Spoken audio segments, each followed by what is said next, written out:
After my rebirth, I deliberately arrived late to delay getting our marriage certificate with Gu Wenlin. In our past life, Gu Wenlin vanished for 20 years with Bai Xiaomei after learning I was pregnant. He only returned when I was on my deathbed, staring at Bai Xiaomei's funeral portrait. He murmured to me, had we delayed our marriage registration by just a day, perhaps everything would have been different. When I realized I'd been reborn, Gu Wenlin was waiting at the dormitory entrance to get our marriage license together. I made up an excuse about delivering something to a co-worker, sending him ahead to the marriage registry. After parting ways with Gu Wenlin, I headed up the mountain. I lounged in Aunt Wang's rocking chair, soaking up the sun while watching the sea of clouds before the house. Aunt Wang handed me a roasted sweet potato and asked curiously, "Aren't you supposed to get your marriage license with Engineer Gu today?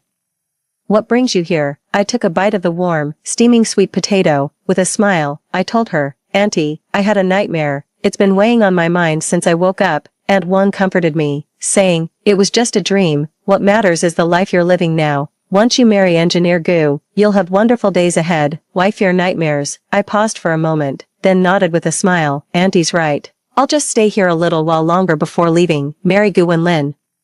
Not in this lifetime, in my past life. Right after Gu Wenlin and I got our marriage certificate, we had just stepped out of the registry office. He bumped straight into a young woman. The girl was called Bai Xiaomei, living in the same village where we worked. On our way back, Gu Wenlin remained silent the entire time. I assumed he'd become more cautious around female colleagues now that he was a married man. Little did I know, I wouldn't discover the truth until I was at death's door. That accidental collision made Gu Wenlin fall for Bai Xiaomei at first sight. He wasn't avoiding impropriety, he was drowning in regret, regretting why he couldn't have waited just one more day to register our marriage. After that day, Gu Wenlin grew noticeably distant toward me. He often stood alone, gazing absent-mindedly toward the village. When I asked why, he dodged the question. After repeated inquiries and with work piling up, I eventually stopped asking. I'll wait until he figures things out and is ready to talk to me. After the village project concluded, too, Gu Wenlin and I got assigned to different project teams. We had to live apart in separate cities. I thought it would only be temporary, yet with every subsequent assignment, we were posted to opposite ends of the country. When I brought it up with Gu Wenlin, he simply said with indifference, "Follow the organization's arrangements," until one day when I returned to Beijing for debriefing. It wasn't until I overheard my colleagues' conversation that I realized, except for that first separate assignment, every subsequent time was the result of Gu Wenlin personally requesting approval from superiors. I had a huge fight with Gu Wenlin. Later, he held me and apologized, but never explained why. At daybreak, Gu Wenlin left. I think my marriage with him has come to an end. Life threw me a curveball. I'm pregnant. After learning about my pregnancy, Gu Wenlin completely dropped his previous aloofness. He started taking thoughtful care of my daily needs. He'd clumsily try his hand at cooking for me, would press his ear against my belly to hear the baby's bubbles, would take evening walks with me every night. Then one day, Gu Wenlin vanished without a trace. I asked so many people, searched for him for so long, no one knew where he'd really gone, and no one could tell me whether he was dead or alive. I began going to prenatal checkups alone, giving birth alone, taking our child to the hospital alone, raising our child alone. He single-handedly arranged funerals for both sets of parents. I thought he was dead, but when I was on my deathbed, he suddenly appeared before me. Only then did I realize he'd been with Bai Xiaomei all these 20 years. They adopted a son and poured all their love into him, but Bai Xiaomei, burdened with sorrow, passed away before him. Her greatest regret was never becoming his wife in this lifetime. Gu Wenlin said he owed me an apology, yet resented me all the same. This makes absolutely no sense to me. If you didn't love me, why didn't you tell me sooner? He could have just divorced me and built a home with Bai Xiaomei, instead of abandoning his wife and children, and neglecting his parents. What right does he have to resent me? The son I raised with my own hands now says he envies Gu Wenlin and Bai Xiaomei's adopted child who grew up showered with love. He blames me for bringing him into this world without his consent. Only then did I realize he'd secretly been in contact with his father all along, keeping it from me. I spent an hour at Aunt Wang's place. After saying goodbye to Aunt Wang, I headed straight to the marriage registry. When I arrived at the registry office, I happened to see Gu Wenlin helping Bai Xiaomei up. I noticed Gu Wenlin gazing at Bai Xiaomei, unable to tear his eyes away. The previously annoyed expression transformed into one of awe. In my past life, I was too busy helping Bai Xiaomei up and chatting with her. I failed to notice Gu Wenlin's unusual behavior. Now viewing things from a bystander's perspective, everything was so obvious after all. "Wenlin, I'm here. You must have been waiting anxiously. At my sudden appearance, Gu Wenlin froze momentarily before becoming visibly flustered. Oh.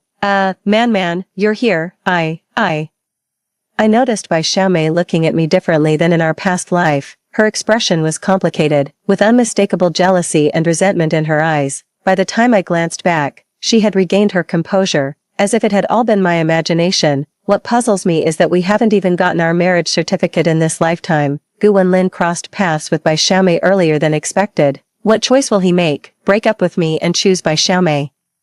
Or repeat his past life, marry me on paper while actually living with Bai Xiaomei? It's getting late. Let's go get our marriage certificate. I feigned urgency. Gu Wenlin's face turned pale. Ouch, my foot hurts. Bai Xiaomei's timely cry of pain shattered the momentary silence. In her previous life, Bai Xiaomei hadn't been injured, so why was she hurt this time, and with such suspiciously perfect timing? Could she have been reborn too? I studied Bai Xiaomei with a scrutinizing gaze, yet found nothing unusual. Gu Wenlin took Bai Xiaomei to the clinic. The doctor said it was just a scratch that would have healed on its own. Bai Xiaomei flushed crimson with embarrassment, but Gu Wenlin couldn't hide his delight. On their way back, they passed by the marriage registry. Gu Wenlin wore a conflicted expression. Man, they're off work now. Should we come back tomorrow? I replied indifferently.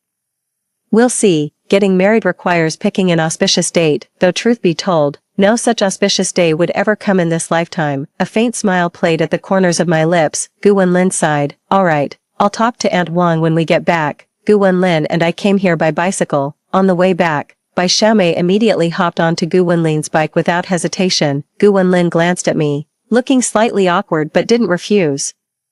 I pretended not to see them and rode off on my bike first. A cool breeze carried the voices of Bai Xiaomei and Gu Wenlin, though I couldn't make out their words. The joy in their tone was unmistakable. There was also Gu Wenlin's deliberately restrained laughter. How long has it been since I last saw Gu Wenlin smile? In our past life, it seemed after meeting Bai Xiaomei, Gu Wenlin never smiled at me again, but now, none of that matters to me anymore. As we entered the village, the locals saw Bai Xiaomei riding in Gu Wenlin's car, an arm wrapped around Gu Wenlin's waist. Whenever they glanced my way, it was either a wink or a disapproving cough and head shake. I understood their silent message, but still returned to the dormitory with a smile. Gu Wenlin had already rented a marital home in preparation for the wedding. Most of the belongings have been moved over. Passing by our wedding home, I stopped the car and lingered. The wedding home had 2 bedrooms on either side, a central living room, and a small courtyard. In my past life, returning from the marriage registry, the sight of crimson double happiness characters adorning our home filled me with sweet contentment.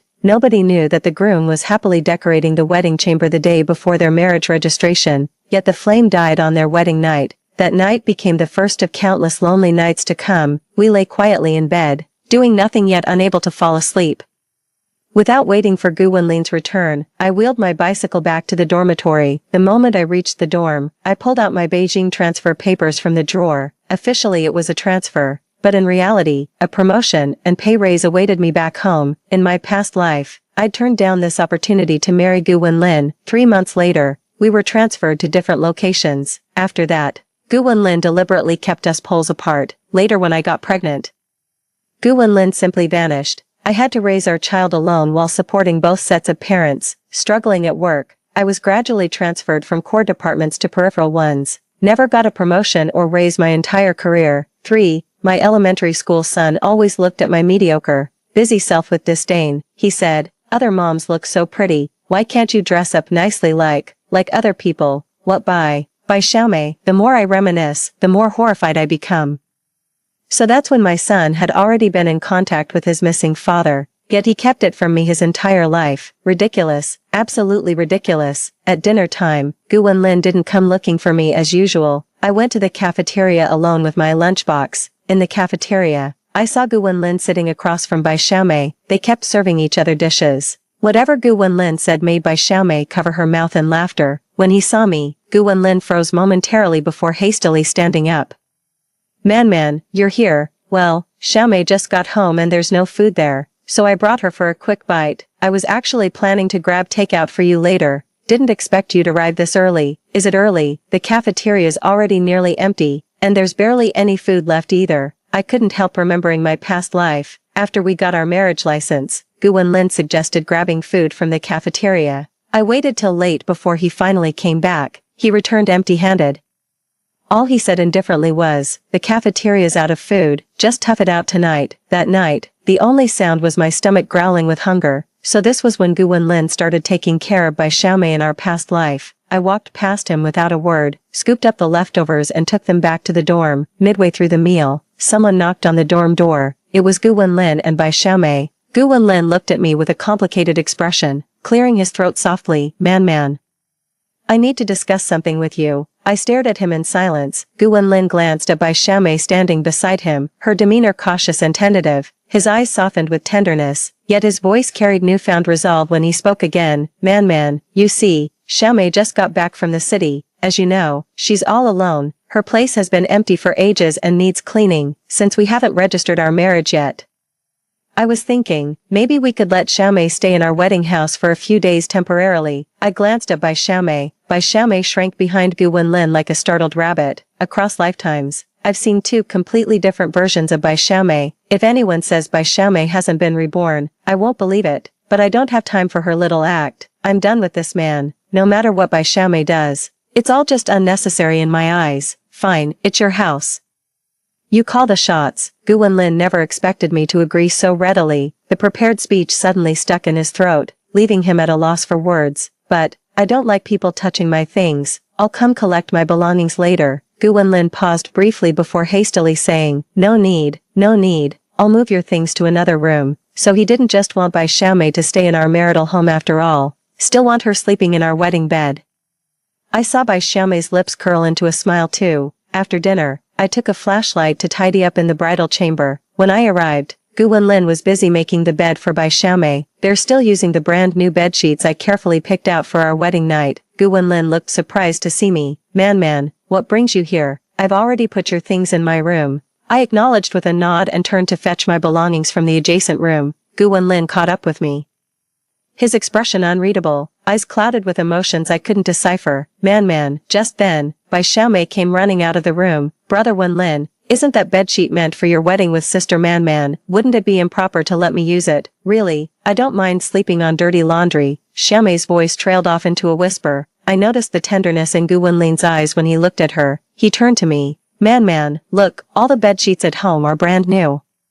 Especially this one. There was no way I'd miss that fleeting smugness in Bai Xiaomei's eyes. Little did she know, I'd already decided to dump that scumbag Gu Wenlin the moment I was reborn. I shrugged indifferently. This bedsheet was bought with your money. Your call. Thanks, Sister Man and Brother Wenlin. You're so kind to me. Wow, I never thought I'd get to stay in Brother Wenlin's marital home and sleep in his wedding bed someday. Something about those words felt off, and Gu Wenlin sensed it too, but he just glanced at me without speaking, as if testing my limits. After speaking, Bai Xiaomei seemed to realize something, covering her mouth with an exaggerated look of guilt. I'm sorry. I'm so sorry, Sister Man. Please don't misunderstand. There's really nothing between me and Brother Wenlin. Maybe I should just sleep in my dirty clothes instead. She reached for the soiled garments in her bag. Gu Wenlin quickly stopped her. I reassured Bai Xiaomei. It's fine. Don't worry about it. Really not a big deal. Gu Wenlin couldn't read anything from my expression and stood there lost in thought. I was too busy packing to pay him any attention. Bai Xiaomei's clumsy attempts to cover up only made things more obvious. She just wanted to provoke me. Playing the vulnerable victim in front of Gu Wenlin, make Gu Wenlin despise me, but having lived a second life, why would I care? The only thing she should be grateful for is that she didn't mess with me in our past lives. She's still not making enough trouble this lifetime. I leaned close to Bai Xiaomei and whispered in her ear, Don't overthink it, little sister. Why would I mind? Your Wenlin brother only has your best interests at heart. That's perfectly understandable. I wouldn't object even if he married you, though whether he actually would is another matter. I turned to look at Bai Xiaomei, then winked at her with a playful smile. Bai Xiaomei's face darkened at these words. She couldn't comprehend how I'd become so different from that gullible, easily manipulated home man of the past, but soon she realized something, and when she looked at me again, her face lit up with smug satisfaction. I packed up my belongings, shouldering the bundle. I prepared to leave. Gu Wenlin suddenly called out to me from behind. He stepped forward, reaching for the pack on my back. I refused him. Ridiculous. Bai Xiaomei had been reborn. In her past life, she'd spent it all as the other woman. This time around, I'm here to make it official. She treats Gu Wenlin like her personal property. I don't want any part of that mess. Gu Wenlin noticed me pulling away. His eyes filled with hurt when he looked at me. Man, are you upset with me? Let me explain. How ironic, the man who'd rather waste my entire lifetime than speak his mind in our past life, now in this life, he finally finds his voice, but I already know what he's going to say, nothing but emotional detachment disguised as care, explanations, totally unnecessary. Besides, Bai Xiaomei would never agree, just as I thought. Hearing Bai Xiaomei scream, Gu Wenlin immediately abandoned seeing me off and rushed back inside. I scoffed, adjusted the pack on my back, and walked away. In my past life, I was married to Gu Wenlin for 21 years before dying at 45. That's what you'd call dying young. When I gave birth to that ungrateful wretch, I nearly bled to death during labor. That's when my health took a serious turn for the worse. Before I could fully recover, I had to single-handedly care for my son. On top of that, I had to deal with Gu Wenlin's unreasonable, demanding parents, all while holding down a job and searching everywhere for Gu Wenlin. My health has been deteriorating day by day. Raising my son to adulthood at 20 was the absolute limit of what I could achieve through sheer determination. I haven't had a decent night's sleep since Gu Wenlin's disappearance. Given this second chance at life, I chose not to marry Gu Wenlin, never burned the candle at both ends. The body remains in good health. I can finally get a proper night's sleep. Slept soundly without dreams, the first truly restful sleep in what feels like lifetimes. The next day, I requested leave from my supervisor and informed them about my decision to accept the transfer back to Beijing. My supervisor looked puzzled. But didn't you say you didn't want to be separated from Mr. Gu after marrying him? I shook my head. I won't be marrying him, right now. My career is what matters most to me. A pleased smile spread across my supervisor's face as they looked at me. In my past life, my boss had also advised me. 6, he said, with your abilities, you could aim much higher. I was completely blinded by that scumbag and threw away such a golden opportunity. I asked my boss to cover for my departure. I've already discussed and agreed on my departure time with the boss. After leaving the manager's office, I headed straight to the train station. Train tickets were hard to come by during this season, requiring long hours in line. As I cycled past our would-be marital home, through the picket fence, Gu Wenlin and Bai Xiaomei could be seen squatting side by side in the yard, brushing their teeth. With practiced ease, Gu Wenlin took a towel from the clothesline and personally wiped Bai Xiaomei's hands. Bai Xiaomei gazed at him with unmistakable tenderness in her eyes. It seemed their relationship had undergone a quantum leap overnight. Saw me cycling past the entrance. Gu Wenlin paled and quickly distanced himself from Bai Xiaomei. I averted my gaze, ignoring both his guilty conscience and her wounded look. Following my memory, I arrived at the train station. After paying to store my bicycle, I followed the crowd into the ticket hall. During this time, every traveler was laden with all sorts of bags and bundles. From tiny sewing kits to bulky quilts and baskets, people hauled everything they could onto the train. Watching the sea of people, I ultimately decided to travel as light as possible. Especially for bulky items that take up space, sell what you can, and give away what you can't. After waiting in line forever, I still opted for the sleeper ticket over the standing one. I suffered enough in my past life. This time, I'm putting myself first. By the time I left the train station, it was already afternoon. After what feels like a lifetime, inexperienced as I was, I forgot to bring snacks while waiting in line. I skipped lunch to buy train tickets. And now I'm starving to the point my stomach's touching my backbone. After asking around, I finally found the state-run restaurant Gu Wenlin and I visited in what seems like a past life. Back then, we had our blind date here after being introduced by a coworker. Gu Wenlin is quite handsome with fair skin, just my type, clean-cut and presentable. Plus, we're both in technical professions, and our families are both based in Beijing.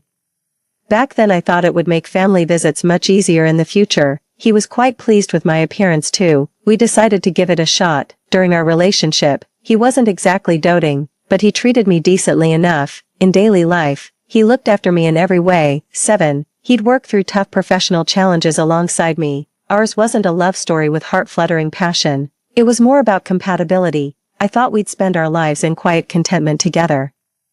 Never expected him to drop that bombshell out of the blue. Gu Wenlin proposed to me after just 2 months of dating. Back then, I could tell he was genuinely happy to marry me, but childhood sweethearts can't compete with fate's surprises. The appearance of Bai Xiaomei made his heart flutter. His emotions began to wander. Love knows no beginning, yet runs deep. But he really shouldn't have. Love shouldn't be an excuse to selfishly abandon everything and waste my life away. After parking my bicycle, I entered the state-run restaurant. The place wasn't crowded at this hour. That's how I immediately spotted Gu Wenlin and Bai Xiaomei sitting in the corner. Xiaomei Bai was the first to spot me. She stood up and waved enthusiastically in my direction. Sister Man, are you here for lunch? Wenlin and I were just about to eat. Why don't you join us? Don't be shy. It's just an extra pair of chopsticks. Truly the masterclass green tea bitch who stole someone's husband for over 2 decades.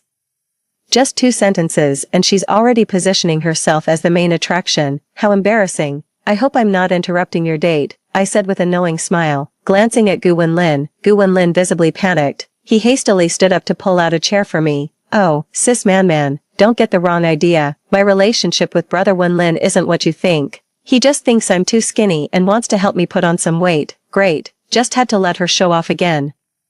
Ignoring Gu Wenlin's gesture, I walked over and sat down beside Bai Xiaomei. Gu Wenlin rubbed his nose awkwardly before sitting back down. I was stunned by the lavish spread of meat and fish on the table. Damn, this feast must have cost Gu Wenlin half a month's salary. He's unbelievably generous when it comes to Bai Xiaomei. Bai Xiaomei served me a piece of braised pork. Sis Man, try the braised pork here. Brother Wenlin said it's the best he's ever had. He insisted on ordering it for me. He even promised to get me a takeaway portion before we leave. Here, have a taste. And the fish, you must try the fish too. I've never had fish this delicious. Brother Wenlin said he knows how to cook it, and he'll make it for me often after we get back. Gu Wenlin can cook. Back when I was pregnant in my past life, he was all thumbs in the kitchen, constantly dropping pots and breaking dishes. In the end, I had to shove him out of the kitchen and cook myself. Turns out love can be faked after all. I took the braised pork and savored it carefully. Absolutely delicious. Things from this era are the real deal. This pork is absolutely delicious. And this river fish, not a trace of that metallic aftertaste, just pure freshness. I was savoring every bite, completely tuning out whatever Bai Xiaomei was saying. Ah, Bai Xiaomei suddenly shrieked, startling me so badly I nearly dropped my chopsticks. Sorry Man, I just got startled by a fishbone. Where was I? Oh right, Man, have you ever tried Wenlin's cooking? If not, you should come over tonight. He promised to cook for me. Right, Wenlin, ha, scared by a fishbone. Now that's what I call terrifying. Bai Xiaomei clearly couldn't stand seeing my indifferent attitude any longer. You even pretended to choke on a fishbone just to remind me. Keep showing off. By all means, let's see who you'll flaunt to after I'm gone. You're so lucky. Xiaomei. I've known Wenlin for ages and never knew he could cook, yet after just 2 days, he's already offering to make you dinner. Thanks to you, I get to enjoy a good meal tonight. They were trying to drive me crazy with jealousy. Little did they know, I couldn't care less. Bai Xiaomei was stunned. Gu Wenlin's face kept shifting between pale and livid. I kept eating, completely ignoring their reactions. When my scallion tofu dish arrived, I slid it toward Bai Xiaomei and Gu Wenlin, inviting them to share. The dinner table grew much quieter afterward. At last, I could eat in peace. After leaving the state-run restaurant, I said goodbye to Bai Xiaomei and Gu Wenlin before cycling away. I'm heading to the post office to call my parents. In my past life after Gu Wenlin disappeared, I single-handedly raised our child while caring for his aging parents and holding down a job. Every day was a whirlwind of non-stop busyness, for some reason. Despite coming from a family just as respectable as theirs, Mr. and Mrs. Gu always looked down on me. Not only did they refuse to help with childcare, but they went out of their way to make life difficult for me. The moment I showed them the slightest cold shoulder, they'd make a scene at my workplace. Back then, landing a stable job was hard enough, let alone supporting a son on my own, so I bit my tongue and endured it. When my parents heard about my situation, they helped me out a lot while taking care of their grandchildren. They were thinking of finding someone else to marry me off to, but when Mr. and Mrs. Gu found out, they stormed over to confront my parents. They accused our family of trying to drive the elderly couple to their deaths. What's worse, whenever a gentleman showed interest in meeting me, Gu's mother would follow behind with my son in tow. Then she'd make the child run to me crying and making a scene. Gradually, no one was willing to arrange matches for me anymore, so I gave up on remarrying and devoted myself entirely to raising my son. During this time, my parents endured many hardships because of my in-laws, but what weighed on them most was their concern for me. Even in their final moments, I remained their deepest concern. How absurd. The call connected almost instantly. Hearing my parents' voices again after what felt like a lifetime, I broke down in tears. They caught the tremor in my voice. 8. My parents were extremely worried. They thought Gu Wenlin had been mistreating me. They were so angry they wanted to confront him immediately. I calmed them down and explained everything that had happened recently, including my decision. There was a long silence on the other end of the line with my parents. Finally, they simply said they'd respect my decision if it was well considered. Only then did I feel relieved. I told them about my transfer back to Beijing. The train ticket is for 3 days from now. Mom and Dad promised to cook all my favorite dishes and wait for me at home. Back at the dorm, I opened the door. Oh, there sat Gu Wenlin at my desk, flipping through study materials. Almost forgot, he's got a copy of my dorm key too. Seeing the drawer with my transfer report locked, I breathed a sigh of relief. With things still unclear between Gu Wenlin and me, I didn't want any last-minute surprises before leaving. Noticing my return, Gu Wenlin hastily stood up to pour me some water. He had something to say, but kept hesitating to speak up. I sat on the bed, sipping tea slowly while waiting for him to talk. Finally, he couldn't hold back anymore. He turned to face me. Man, it's not what you think between Xiaomei and me. I swallowed the tea in my mouth and said coolly, what exactly do you think I'm imagining? Gu Wenlin choked on his words. If I were still Ho-Man from my past life, I'd believe him regardless of whether he explained or not. But after all, I'm someone who's lived a full lifetime, who's witnessed and endured my own tragic existence. Even if Gu Wenlin explained it 1,000 times, to me it's all bullshit. On my deathbed in my past life, he said it right by my side. He fell head over heels for Bai Xiaomei at first sight. It was true love, nothing like what we ever had.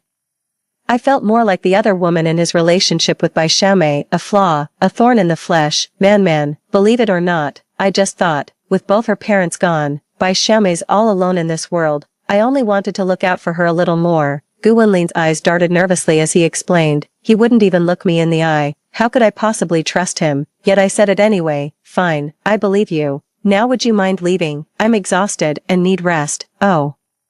And leave my dorm key before you go. Gu Wenlin's face instantly froze. Clearly he could tell I didn't believe him. After Gu Wenlin left, I wiped down the chair he'd been sitting on. Filthy, absolutely filthy. I started packing up my things. I haven't accumulated much during these 6 months working here. Just some clothes, bedding, and daily necessities. What really needs sorting out are those wedding items I bought with Gu Wenlin. Looks like I'll need to settle accounts with Gu Wenlin before leaving. Just then, a knock came at the door. It was Gu Wenlin. He was holding a pastry box in his hands. He cheerfully offered it to me. Here, man, open it and see. I took the pastry box and opened it to find cash and vouchers inside. Gu Wenlin said with a smile, I've been ready for this. After we're married, you'll manage all my money. Just give me my monthly allowance on time. Staring at Gu Wenlin before me, I suddenly felt he was a stranger. In my past life, forget about handing over my paycheck. After we got married, I never saw a single penny from him. When I hemorrhaged during childbirth, his parents didn't contribute a dime and even said, let her die. Keeping her alive is just wasting money. It was my parents and my brother and his wife who paid the doctors to save me. That's how I survived. I was the one covering all the medical expenses for his parents' illnesses and their funeral costs. During those 20 years of Gu Wenlin's disappearance, he secretly kept in touch with his son. He probably contacted his parents too. Whether he gave them money or not, I've got no idea. All I know is that before Mrs. Gu passed away, she called my son into her room. When my son came out, though he tried hard to appear grief-stricken, I could still see that glint of secret delight in his eyes. After the funeral, I searched her room but found nothing of value. Later I fell ill, but with no money for treatment. I could only endure it. The delay dragged on until my final flicker of consciousness.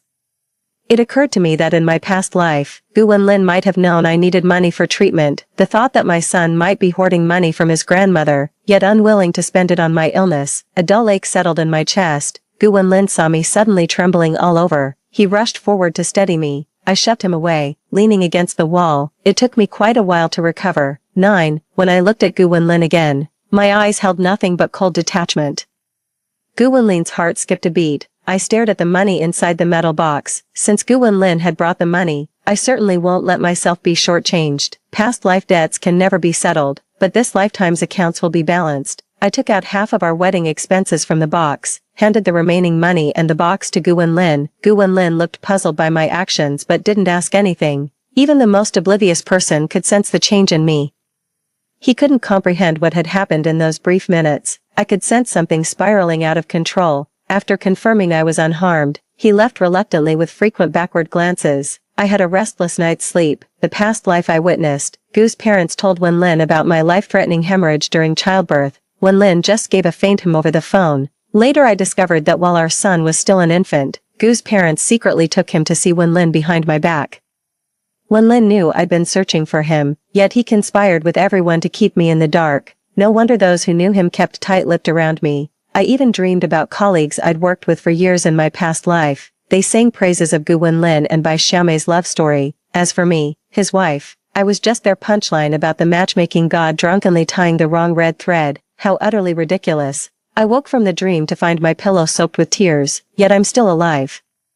Healthy and alive, life still holds possibilities, doesn't it? I spent the next 2 days busy with work handover. I made plans with Bai Xiaomei to try Gu Wenlin's home cooking, probably because the money box incident that night was quietly dropped. I thought that was the end of it, but that evening, Bai Xiaomei showed up at my door. She invited me over for dinner, not wanting to refuse her kindness. I accepted. When dinner time came, I arrived with a gift in hand, peering through the picket fence. I saw Bai Xiaomei and Gu Wenlin locked in an embrace. Gu Wenlin's hand kneaded at Bai Xiaomei's most tender spot. When he saw me, his face turned deathly pale. Bai Xiaomei looked utterly terrified too. She frantically tried to fasten her nearly undone buttons. Without a word, I turned and walked away. I enjoyed the dinner Bai Xiaomei treated me to tonight, but there's no need for gifts. 10. Not long after I left, Gu Wenlin came running after me. He grabbed my arm, urgently trying to explain. Man. Let me explain. It's not what you think between Xiaomei and me. Oh really? Was it you two embracing with disheveled clothes? Or was it your hands wandering where they shouldn't be? These past couple days, though busy with the job handover, I've heard plenty from Aunt Wang's gossip. Aunt Wang absolutely despises homewreckers, especially someone like Bai Xiaomei, who not only knowingly became the other woman but also had the audacity to flaunt it in front of the wife. She kept giving live updates about Gu Wenlin and Bai Xiaomei's disgusting affairs. Villagers witnessed Bai Xiaomei deliberately brushing her body against Gu Wenlin, who didn't even try to avoid it. People saw Bai Xiaomei and Gu Wenlin sharing a single bowl of food. Someone saw Bai Xiaomei and Gu Wenlin holding hands in a secluded spot. The Gu Wenlin standing before me now looked rather disheveled. I couldn't comprehend why he'd done so much with Bai Xiaomei, yet he still came running to me, begging me not to misunderstand. Do you expect me to stay home taking care of his parents like last time, while he's out there being lovey-dovey with Bai Xiaomei, before Bai Xiaomei showed up? I was the only one who could get close to you. She'd barely been here an hour when you carried her to the hospital. You let her wrap her arms around your waist on your bike after knowing her for barely 3 hours. After just 5 hours of acquaintance, you ditched me to take her to the cafeteria. Within 7 hours of meeting her, you let her move into our bridal suite, sleep in our marital bed, using the wedding linens I'd carefully prepared. After a single day, you're willing to blow half a month's salary treating her to fancy dinners. After knowing her for barely a day, you're already cooking meals for her with your own hands. You don't shy away from her touch, sharing meals from the same bowl, holding hands intimately. Now you're embracing him, caressing her. How can you stand there and swear to me that nothing happened between you? Do you really expect me to believe that?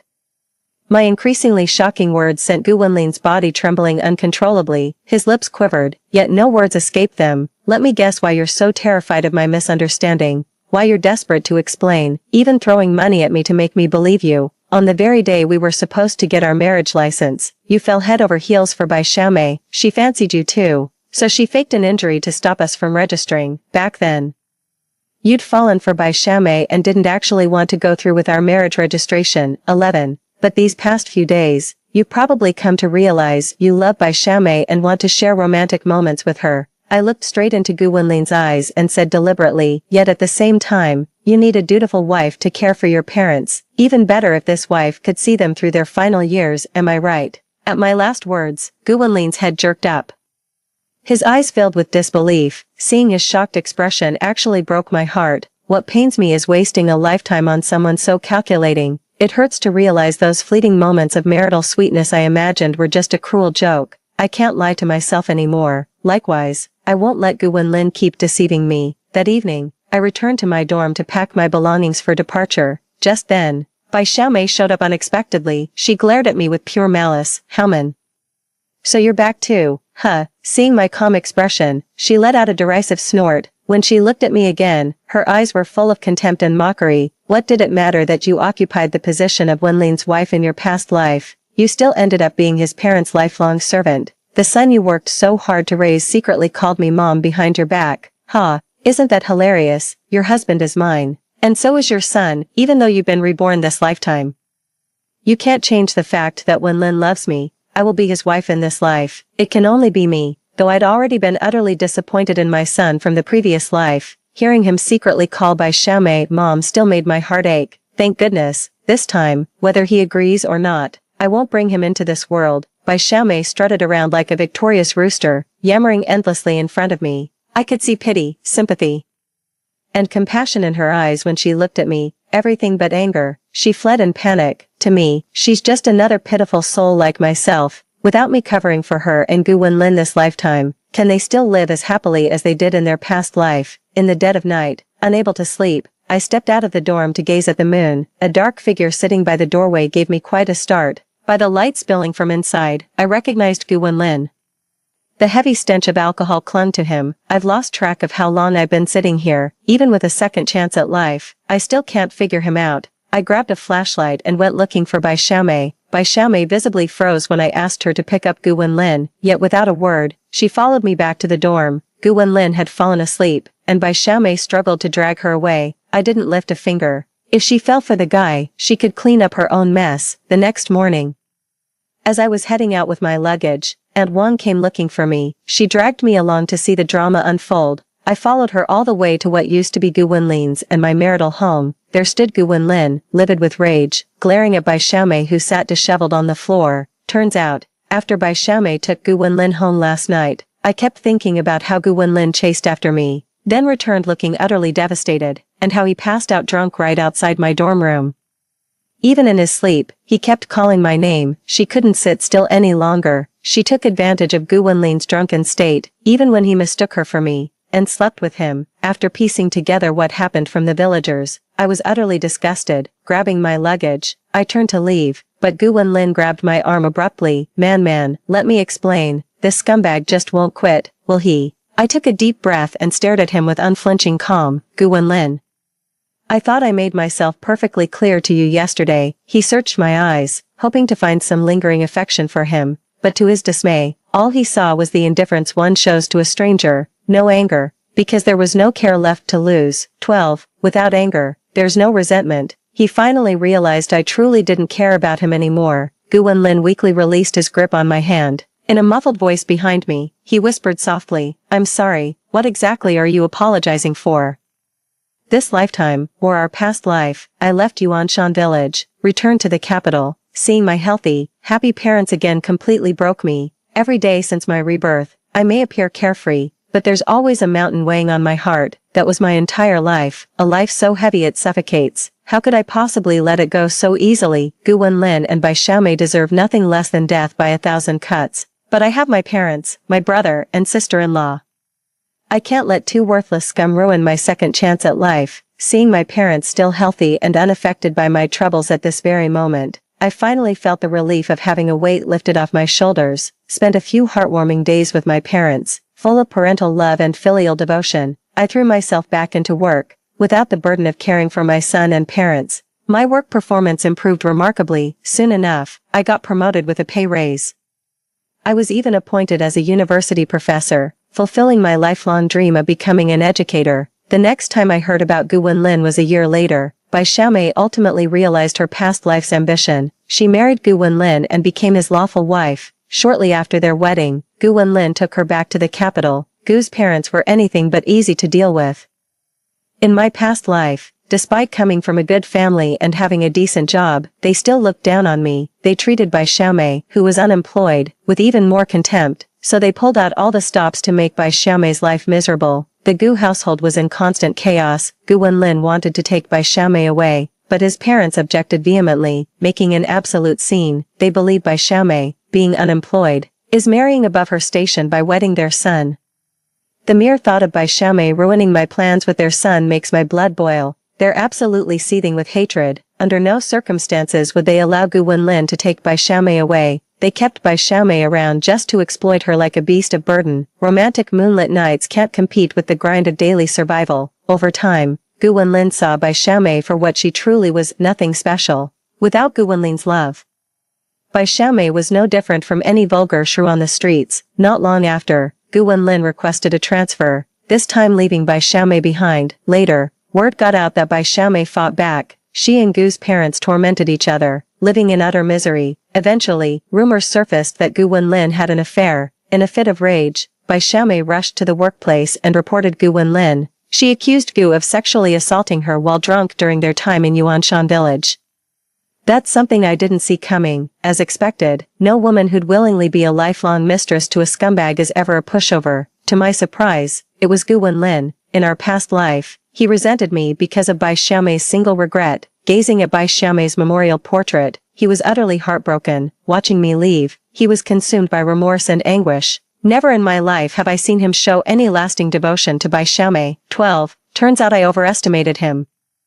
A rotten-to-the-core narcissist could never genuinely repent, just the bitterness of loss and unfulfilled desires. Thankfully, in this lifetime, I've broken free from that cage. The road ahead shines bright with promise. The end. Story 2. 40 years ago, Shen Shubai reluctantly married me after I donated part of my liver to save his mother, but throughout our marriage, he remained emotionally distant despite our outward harmony. During our Ruby anniversary livestream, the drone formation suddenly reconfigured. The original Happy Ruby Anniversary message transformed into Forever Mourning My Beloved Qing Wanqiu. My blood ran cold as I watched drones swirl overhead, forming Su Wanqiu's youthful college likeness. I became the world's greatest laughingstock, yet when the scaffolding collapsed, he threw himself over me without hesitation. With his dying breath, he painfully removed his wedding ring. Su Jingyi, a life for a life, we're even now.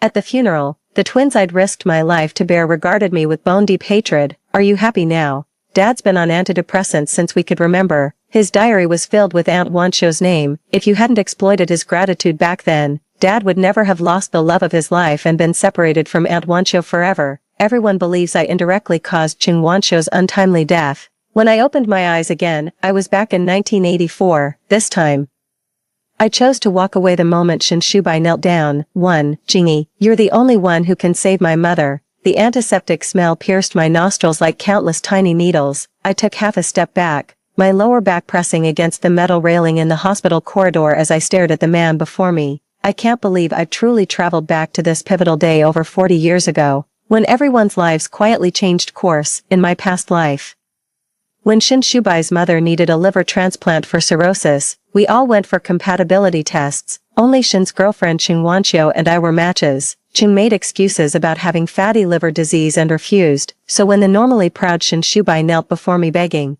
I agreed to donate part of my liver to save his mother. But later, this caused a rift between him and Qing Wanqiu. In his drunken misery, he mistook me for her and got me pregnant on our wedding day. Qing Wanqiu took her own life with poison. Shen Shubai lived in perpetual melancholy, resenting me till his dying day. I still remember the longing in Shen Shubai's eyes as he watched Qing Wanqiu's memorial tribute looping on the LED screen during his final moments. My nails dug deep into my palms. Now I can finally rewrite my life story. Jingyi, my mother watched you grow up. How could you bear to let her die? Shen Shubai stepped forward, eyes red-rimmed as he seized my hand. Unlike my previous life, I remained unmoved and gently freed my hand from his grasp. I've researched this. Mild fatty liver doesn't affect transplantation. As long as Qing Wanqiu is willing, Wanqiu can't. Shen Shubai instinctively cut me off. She's been frail since childhood. She wouldn't survive this. My chest tightened with bitterness. His heart ached for Qing Wanqiu. Yet when I suffered daily from liver donation complications in our past life, he remained indifferent. Seeing me lower my eyes in silence, Shen Shubai gritted his teeth and dropped to his knees. Jingyi, I'm begging you. His sobs cut through the empty hallway. I know you've always had feelings for me. If you can save my mother, I'll do anything you ask. If I can't save her, I'll regret it for the rest of my life. No, if I save your mother, that's what you'll regret forever. I shook my head.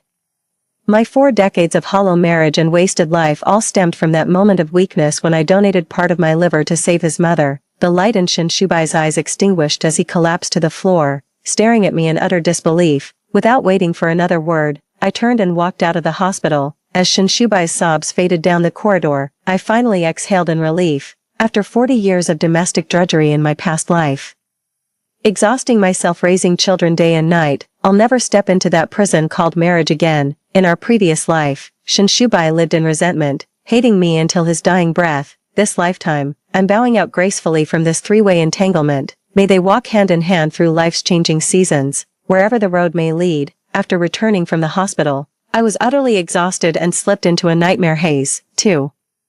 After struggling through the fog for what felt like ages, I finally managed to pry my eyes open. A hoarse male voice laced with weariness came from beside the bed. Awake, 23-year-old Shinshubai sat with stubble shadowing his jaw, his bloodshot eyes visible behind smudged glasses. If not for his youthful appearance, the tenderness in his gaze almost made me believe I was still his wife, as if everything else had just been a dream.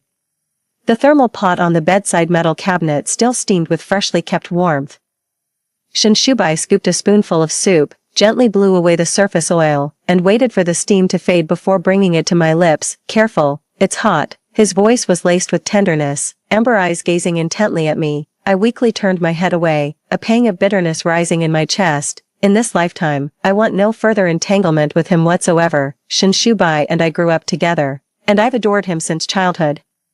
This was probably the first time I'd ever avoided his touch. No wonder he looked startled. What's wrong? Fever got you delirious, he chuckled, reaching up to affectionately ruffle my hair. I remembered those same hands in our past life, how they'd shielded me from collapsing scaffolding, and how they'd resolutely removed our wedding ring, vowing to trade his life for mine. I shook my head without a word. He hesitated before speaking. Jingy. About yesterday, I was too hasty.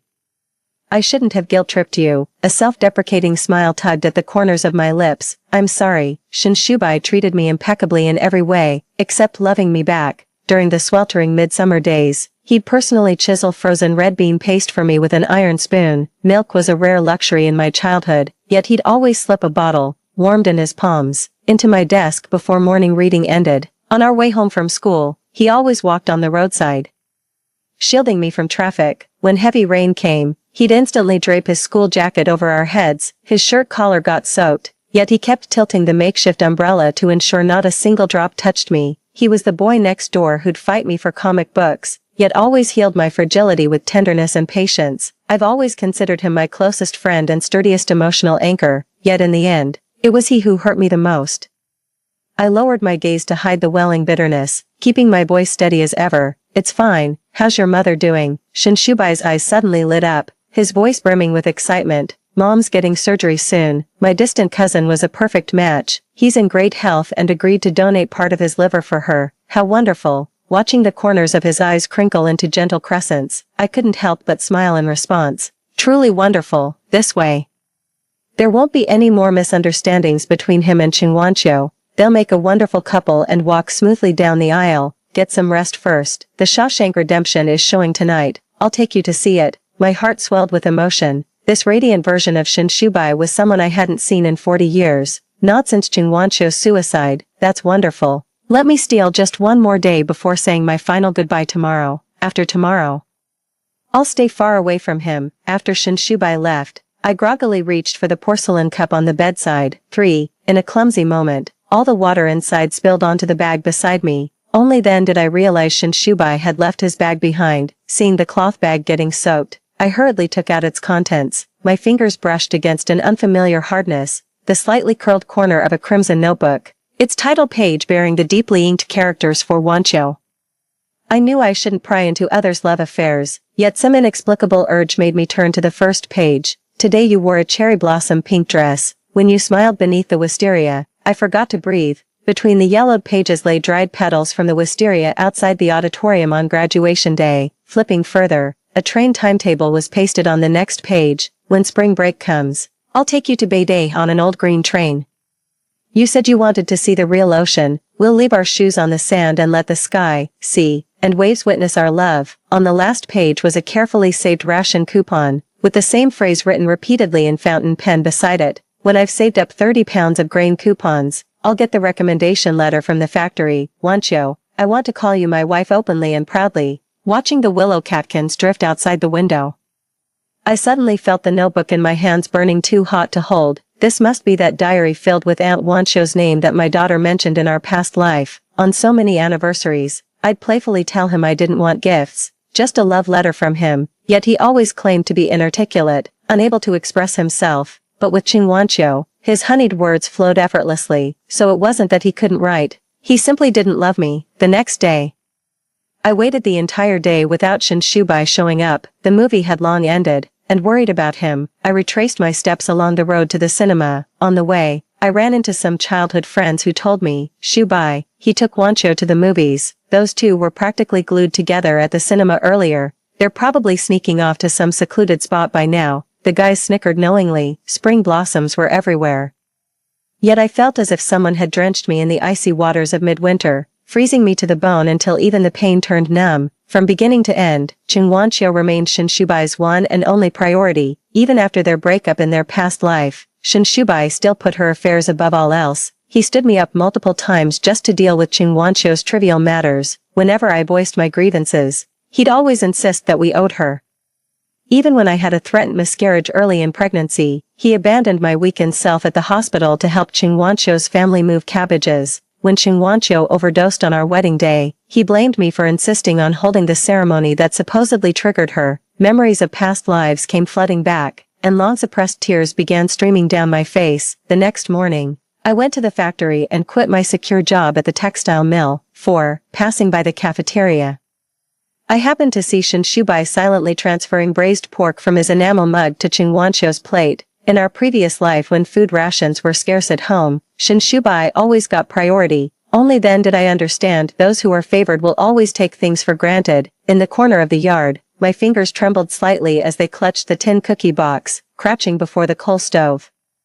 I watched the flames reduce the picture book Shinshubai had drawn for me as a child to ashes. Inside the cookie box lay a silver butterfly hairpin, a rare treasure Shinshubai had brought back from his first business trip to Shanghai. When he pinned it in my hair himself, my heart overflowed with sweetness. The box held countless little keepsakes of Shinshubai, each one a fragment of youthful memories. Carrying the tin box, I walked to the scrap collection stall at the alley's end and tossed it into a bamboo crate overflowing with rusty metal.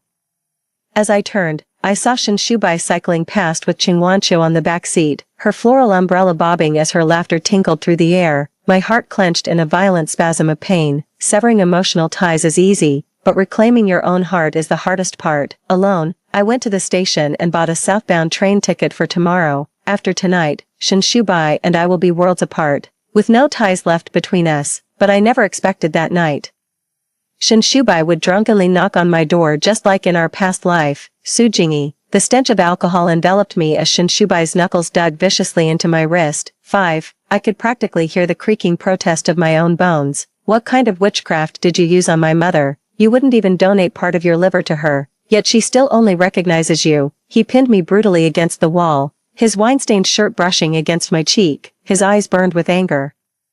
I took Wanqiu to visit the hospital, but my mom kept giving her the cold shoulder. Every other word out of her mouth was about you. Wanqiu was so upset she cried the whole time, and now she wants to break up with me. She's dumping me. You finally got what you wanted. Happy now? I was baffled. I'd already stepped back from this messy love triangle to let them be together, so why was Qingwanqiu still making breakup threats? Shinshubai's drunken eyes roamed over my body with a hazy gaze. My clothes were disheveled from this struggle, exposing large swathes of my collarbone. His scorching breath fanned against my ear as his teeth grazed my earlobe. Shinshubai, you're drunk. I struggled violently to escape his rough, wandering hands. Memories of that fateful night in my past life, when I conceived our child, resurfaced. Back then, we were dating, though intimidated by his unfamiliar desires. I still secretly longed to be with him. This time, all I felt was humiliation. You said you liked me. Why are you pushing me away? My torn nightgown exposed my chest as I clawed bloody streaks into her hand, only to be met with even fiercer restraint. He spat and growled through gritted teeth. Isn't this what you wanted? Stop playing the saint. Tears streamed down my face as I sank my teeth into his shoulder, using his moment of pain to shove him away with all my strength. Shinshubai, don't take your drunken tantrums out on me. I'm going to find Qingwanqiu. Stumbling out of the house, I ran all the way to Qingwanqiu's place. Shinshubai's drunk. Come with me. Quick. She looked puzzled, but I didn't have time to explain. I just grabbed her hand and bolted outside. The night street was eerily quiet, with only the sound of Qingwanqiu's and my frantic footsteps echoing. Suddenly, shadowy figures emerged from the alleyway with malicious intent. It instantly dawned on me. We'd run into street thugs. I knew perfectly well neither Qingwanqiu nor I stood a chance unless someone stalled these hoodlums. In my past life, Qingwanqiu took her own life on my wedding day, and Shinshubai died saving me, though none of it was by my choice. The debt to them remains mine to bear. I thought stepping aside in love would bring happiness to all three of us. Yet now, the wheels of fate are turning full circle. Those 40 years with Shinshubai in my past life were bought with emotional blackmail. Now it's time to return what was never truly mine. This time, I'll set everything right and sever all ties with him for good. I shoved Qingguanqiu away abruptly. Run, don't look back. A piercing scream tore through the night. I watched as Qingguanqiu staggered a few steps before gritting her teeth and sprinting in the opposite direction. I turned to face the thugs, trembling fingers clutching the hem of my shirt. What do you want? They circled me like starving wolves, their sinister laughter piercing the night. Come play with us, little girl. A freezing hand roughly tore open my collar, sending violent tremors through my body. I shut my eyes in despair, tears trickling down my temples into the dirt. Shen Shubai, in this lifetime, you owe me nothing, and I owe Qingguanqiu nothing. There's no chance for us anymore. The expected groping hands never reached me. A flurry of sharp punches and kicks came whistling through the air. The darkness erupted with a man's pained howl and the dull thud of a heavy body collapsing. A warm palm suddenly covered my bare shoulder. A scent both unfamiliar yet comforting whispered, "Don't be afraid, you're safe now." My taut nerves snapped at the soothing voice, my body going limp as I collapsed into their arms. Before darkness fully claimed me, one clear thought remained. This time, I hadn't succumbed to passion with Shen Shubai. Nor would I let those two unintended consequences come into existence this fateful night. Morning light streamed through the window as Shen Shubai slowly opened his eyes. 6. When his fingertips brushed against the soft body beside him, he froze instinctively, taking in the familiar room decor. He felt surprised yet relieved, with an inexplicable tinge of joy. Lately, he and Qingguanqiu had been constantly at odds over family matters, making their relationship unbearably tense. Many times he thought about just following his family's advice and choosing to be with Jingyi. Su Jingyi was smarter than Qingguanqiu, gentler, and better at winning over the elders. A future with her would probably be quite happy. Now that the deed is done, it might actually turn out for the best. Yet when he turned to embrace the figure beside him, his body froze the instant he recognized the face on the pillow. He jerked upright, the back of his head thudding against the headboard.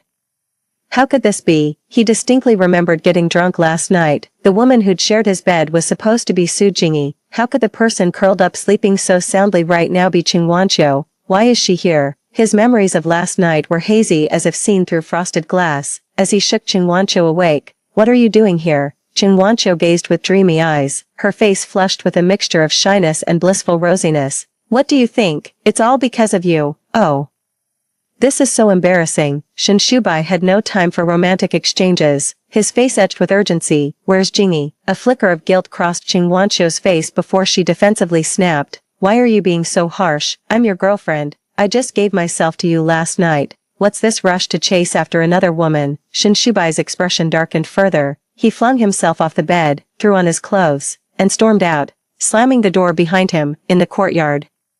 He ran into his childhood friend approaching head-on and called out to him, "Shubai, why are you still here? Jingyi's in trouble. She's at the hospital." Shen Shubai turned pale with shock. What happened to her? She ran into some hooligans in Yuanfang Alley last night and got harassed. The moment he heard this, all color drained from Shen Shubai's face as he immediately bolted to leave, but Qingguanqiu rushed after him and stopped him in his tracks. Her eyes reddened as she choked out, "Shen Shubai, what do you mean by this? You think you can just walk away after having your way with me?" Fragments of last night's events flashed through Shen Shubai's mind, sending cold sweat trickling down his spine. A vein pulsed at his temple as he fixed Qingguanqiu with a piercing glare.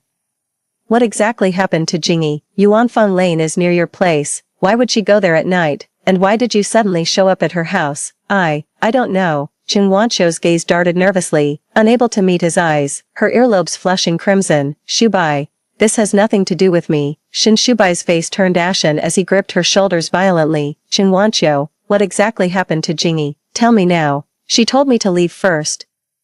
"I swear I never meant to abandon her," Qingguanqiu stammered, her face burning scarlet under Shen Shubai's uncharacteristically ferocious glare. "I was running back to get your help, but you held me so tight the moment you saw me. You wouldn't listen no matter how I tried to explain. I couldn't. I was so exhausted I just fell asleep." Qingguanqiu's voice grew increasingly faint as she spoke. Cold sweat trickled down Shen Shubai's temples, tracing thin trails across his ashen face.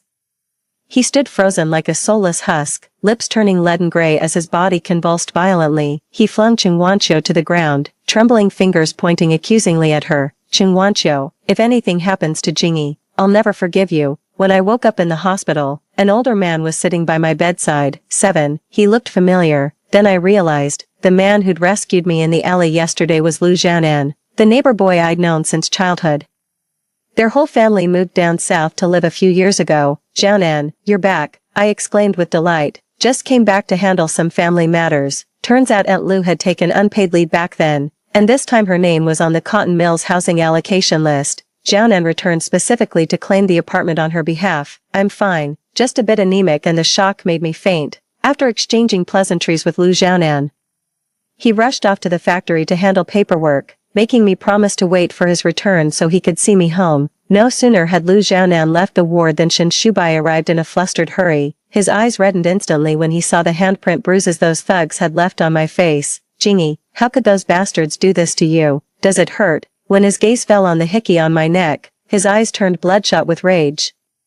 His fist smashed into the wall with such force that blood instantly seeped through his knuckles. How dare they touch you? I'll fucking kill them. He seemed to have completely forgotten that he was the one who left those marks on my neck. Jingy, don't be afraid. It's all my fault for not protecting you better. Even if someone did take advantage of you, even if others look down on you, I don't care. I'll marry you. My heart ached with bitterness. In my past life, after I got pregnant, he promised to marry me and protect me forever. He truly kept his promise until his dying breath. But this kind of promise, I don't want it anymore. Shubai, I'm fine, they didn't harm me. Shen Shubai let out a relieved sigh, gazing at me with tender eyes. Jingy, how could you be so reckless, putting yourself in harm's way to buy Wancho time to escape? I can't bear to think what I'd do if anything happened to you. I turned to Shen Shubai. Shubai, she's the one you love. I did this of my own free will, don't blame her. Shen Shubai's expression froze momentarily before he cleared his throat awkwardly. Jingy, don't say that, you're both equally important to me. It would break my heart to see either of you get hurt. I fought back tears. Shubai, I realize now how clingy I was. I crossed boundaries. Now that you're with Qing Wanqiu, she's the one you should be responsible to, not me. Shen Shubai's expression twisted with conflict as he sighed. Jingy, things between Wanqiu and me aren't what you think. I can't even explain it myself. This feeling between us. Alright. I cut him off, feigning disgust. Spare me the mushy love story. Nobody wants to hear that. Stop using me as your excuse. I'm still single and don't need people spreading rumors. Shen Shubai chuckled and ruffled my hair. Nonsense, silly girl. I promised I'd always have your back. I'll protect you till my dying breath. There won't be another lifetime. When fate runs its course, it needs no dramatic quarrels or bitter farewells. Just gently unclasp those intertwined hands, letting each other dissolve into the crowd. This time, Shen Shubai won't have to marry me out of obligation, nor spend 40 guilt-ridden years mourning the girl who died for him, and you certainly didn't need to die saving me. The tangled threads of our past finally unraveled in that moment. I playfully punched Shen Shubai like old times, feigning anger. Who's your brother? I'm your sister. Alright, I'm fine. It's not even Sunday. You should get back to work. Shen Shubai glanced at his wristwatch and stood up, saying, I'll come see you after work and bring those wontons you love from your favorite spot. As I watched Shen Shubai walk away, the smile on my lips gradually faded, tears streamed down uncontrollably. From then on, we became me and you. The time we shared remains indelible, though we're now embarking on separate journeys. Tuck away the memories gently, no more disturbances, no more entanglements. After work, Shen Shubai skipped his usual routine of seeing Qing Wanqiu home and rushed to buy Su Jingyi's favorite wontons to deliver to the hospital. 8. But the hospital bed was already occupied by a new patient. Puzzled, he asked the nurse and learned Su Jingyi had been discharged. Shen felt baffled. They'd clearly agreed she'd wait for him that morning. So why had Jingyi left alone? But he didn't dwell on it. Assuming it was just a bed shortage and she'd been discharged home early, yet when he rushed back to the compound, Su Jingyi's front door was secured with a heavy brass padlock. After a stunned pause, a sudden realization hit him. He turned and bolted back to the hospital to ask his mother, Mom, have you seen Jingyi? What's she doing running around everywhere instead of going home after being discharged? Mrs. Shen sighed and took an envelope from the drawer, handing it to him.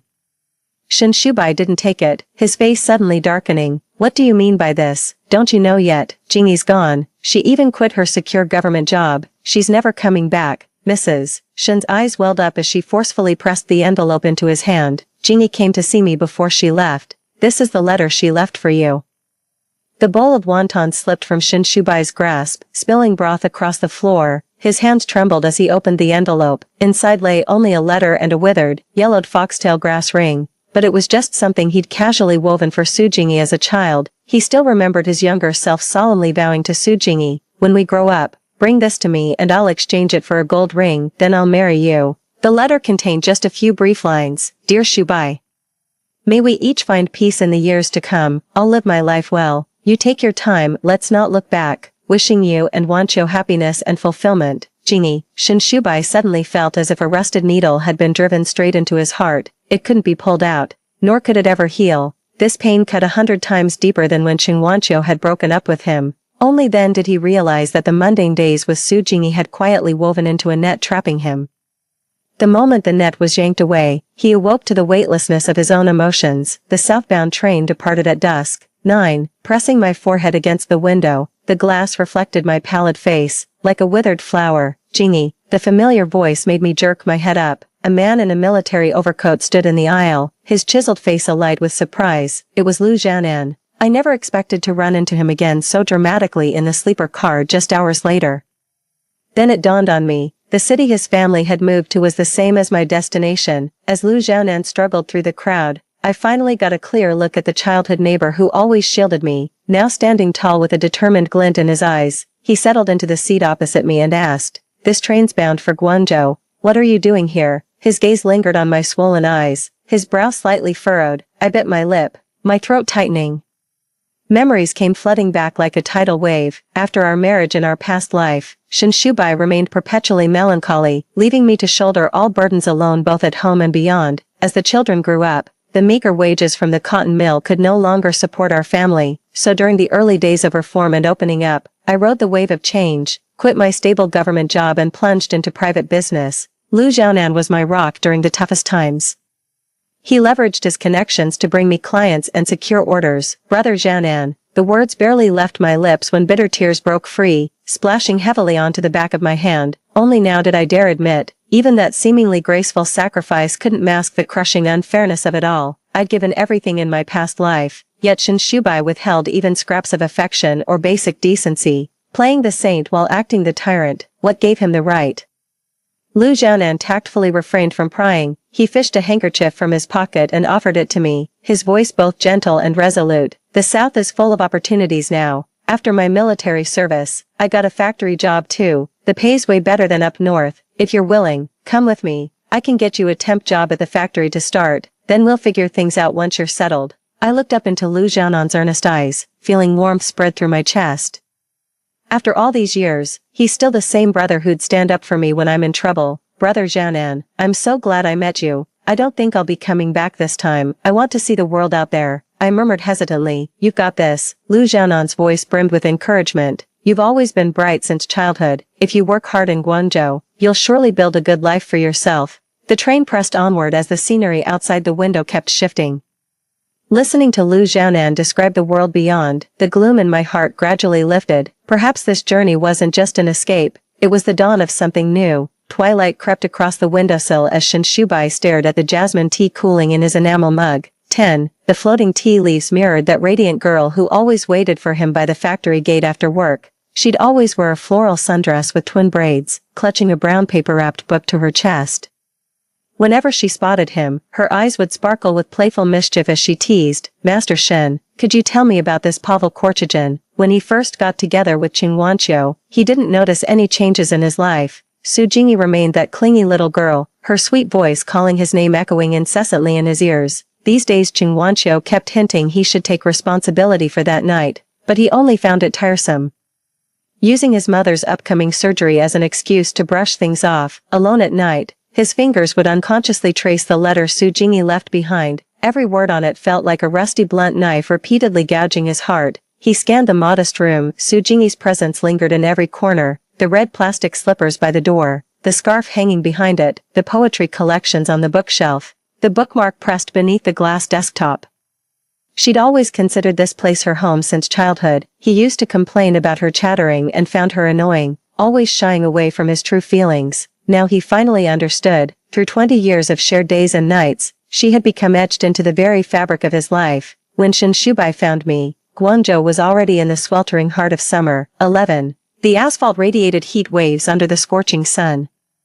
And even the usually pristine Shubai had sweat stains blooming across the back of his shirt. He held a ring woven from roadside foxtail grass, with beads of sweat glistening even on his eyelashes. Scanning the surroundings, He instinctively lowered his gaze when spotting me, wiping his forehead before approaching. Jingy, he murmured hesitantly, I'm late, do you still want me? I remembered how Shinshubai avoided me for ages after I told him I was pregnant in my past life. He only reappeared when I'd given up all hope and decided to terminate the pregnancy to cut ties with him completely, the same haggard, tormented look he wears now. My softened heart grew harder again. Shubai, what brings you here? Shinshubai snapped out of his daze and carefully pulled out a stamped document from his satchel. Jingy, I got a recommendation letter from the factory. I want to marry you. Will you be my wife? But Qingwanqiu is your girlfriend. I took a step back. Eyeing him coolly, I couldn't fathom what he wanted. I'd already distanced myself to give them space, yet he just wouldn't let me be. I didn't realize my feelings for you before. Jingy, what I had with Qingwanqiu meant nothing. He hastily grabbed my hand. Shinshubai, I cut him off, gently pulling my hand free. You don't actually love me, you just can't handle me walking away suddenly. I know better than anyone, the person you love isn't me, just go. Don't waste your time on me, or you'll regret it later. Shinshubai shook his head, eyes bloodshot as he pleaded. No, I love you. Only you. These days without you, I couldn't eat or sleep, but when Qingwanqiu broke up with me, all I felt was relief, like I'd been set free. Losing you breaks my heart. Jingy, I know what real love is. I smiled bitterly. I used to think Shinshubai was just indecisive. But now I see the truth. He loves no one but himself. He's forever restless for what he can't have. Qingwanqiu, the woman who died for him in her past life, and now in this life, it's me who walks away. In the distance, Lu Xiaonan pedaled his old bicycle to pick me up from work for a movie date. Just as I was about to bid farewell to Shinshubai, he suddenly dropped to one knee and clutched my legs, his tears soaking through my skirt in an instant. Jingy, come back with me, let's start over. My heart ached unbearably. The man before me, the one I'd loved for decades across 2 lifetimes, now knelt weeping at my feet, begging for another chance. How could my heart remain untouched? Yet I suddenly remembered how he desperately tore off his wedding ring and flung it out the window in our past life's final moments. Why repeat the same mistakes? Shubai, I said impassively with a sigh, let's both move forward. Lu Xiaonan recognized Shinshubai and suddenly rushed over, slapping him hard on the shoulder. Shubai, what brings you here? No need for formalities when dropping by. Shinshubai, ever concerned about appearances, hastily wiped his face and stood up. Brother Xiaonan, long time no see. He forced a polite smile. I'm here on business and thought I'd drop by to see Jingy. Lu Xiaonan seemed to have noticed something and asked casually, Jingy and I are going to catch a movie. What about you? Shinshubai waved his hand. No, you two go ahead. Then he turned to me. Jingy, I'll come see you tomorrow. Knowing refusal would be futile, I climbed onto Lu Xiaonan's bicycle and rode away with him. Even as we pedaled far into the distance, I could still feel Shinshubai standing there motionless, his gaze full of melancholy. Shinshubai took extended leave from the factory and lingered in Guangzhou. 12. He'd wait for me after work nearly every day, bringing my favorite street snacks. Sometimes it's a bowl of wontons. Other times rice noodle rolls, or a steamer of crystal-clear shrimp dumplings. Knowing words would be futile, I stopped engaging with him. On that final evening, Shinshubai stood impeccably dressed, yet his face bore an unprecedented pallor and exhaustion. Jingy, it's time for me to go. Take care of yourself. From now on, his voice was hoarse, his entire being devoid of vitality. I thought he'd finally come to terms with it, given up, but then he said, got a letter from home, saying, Qingwanqiu is pregnant, twins, they're mine, we're getting married. He lowered his head, too ashamed to meet my eyes. I froze for a moment, then burst into silent laughter. How wonderful, I've finally broken free from this cycle of fate. In this life, I didn't donate my liver to save Aunt Shen, and Shinshubai never developed resentment while caring for me and Qingwanqiu out of gratitude. I'm no longer the one who got pregnant after a night of passion. So he doesn't have to marry me out of obligation. Shinshubai can finally grow old with the unattainable love he yearned for in his past life. I smiled sincerely at Shinshubai. Shubai, I wish you both a joyful marriage and everlasting happiness. Shinshubai's Adam's apple bobbed with suppressed tremors. Fine bloodshot veins appeared at the corners of his eyes as unshed tears stubbornly clung to their brim. Finally, he roughly wiped his face with his hand and turned to leave. Lu Xiaonan emerged from beneath a nearby tree, rubbing his nose. I thought he was going to comfort me, but instead he sighed and said, even Shubai's getting married, yet here I am, the old bachelor. Sigh. I wonder if anyone would be kind enough to take me in. As he spoke, his eyes kept darting pointedly in my direction. I couldn't help but laugh. and all traces of my earlier melancholy vanished instantly. Fine then. I'll reluctantly do the heavens' work and take you out, you got it. 5 years later, the factory Lu Jianan and I started was thriving. 13. During my routine inspection, I unexpectedly ran into Qing Wanqiu on the workshop floor. In just 5 years, she aged 2 decades, her face gaunt, etched with the marks of time. I couldn't understand why she'd left Beijing for factory work in Guangzhou, especially after having twins, so I had the workshop supervisor tactfully probe for answers. Turns out she divorced Shen Shubai shortly after childbirth. Now struggling alone to raise both children in grinding poverty, without a word, I turned and found an excuse to give her a raise. The sigh dissolved into the wind. Their story was but a speck of dust in countless cycles of rebirth, yet the tale of Lu Jianan and me flows eternally through the river of time. After Jingyi left, I wandered through my days and a days. Extra, the moment my mother's surgery was over, I immediately arranged for unpaid leave from the factory.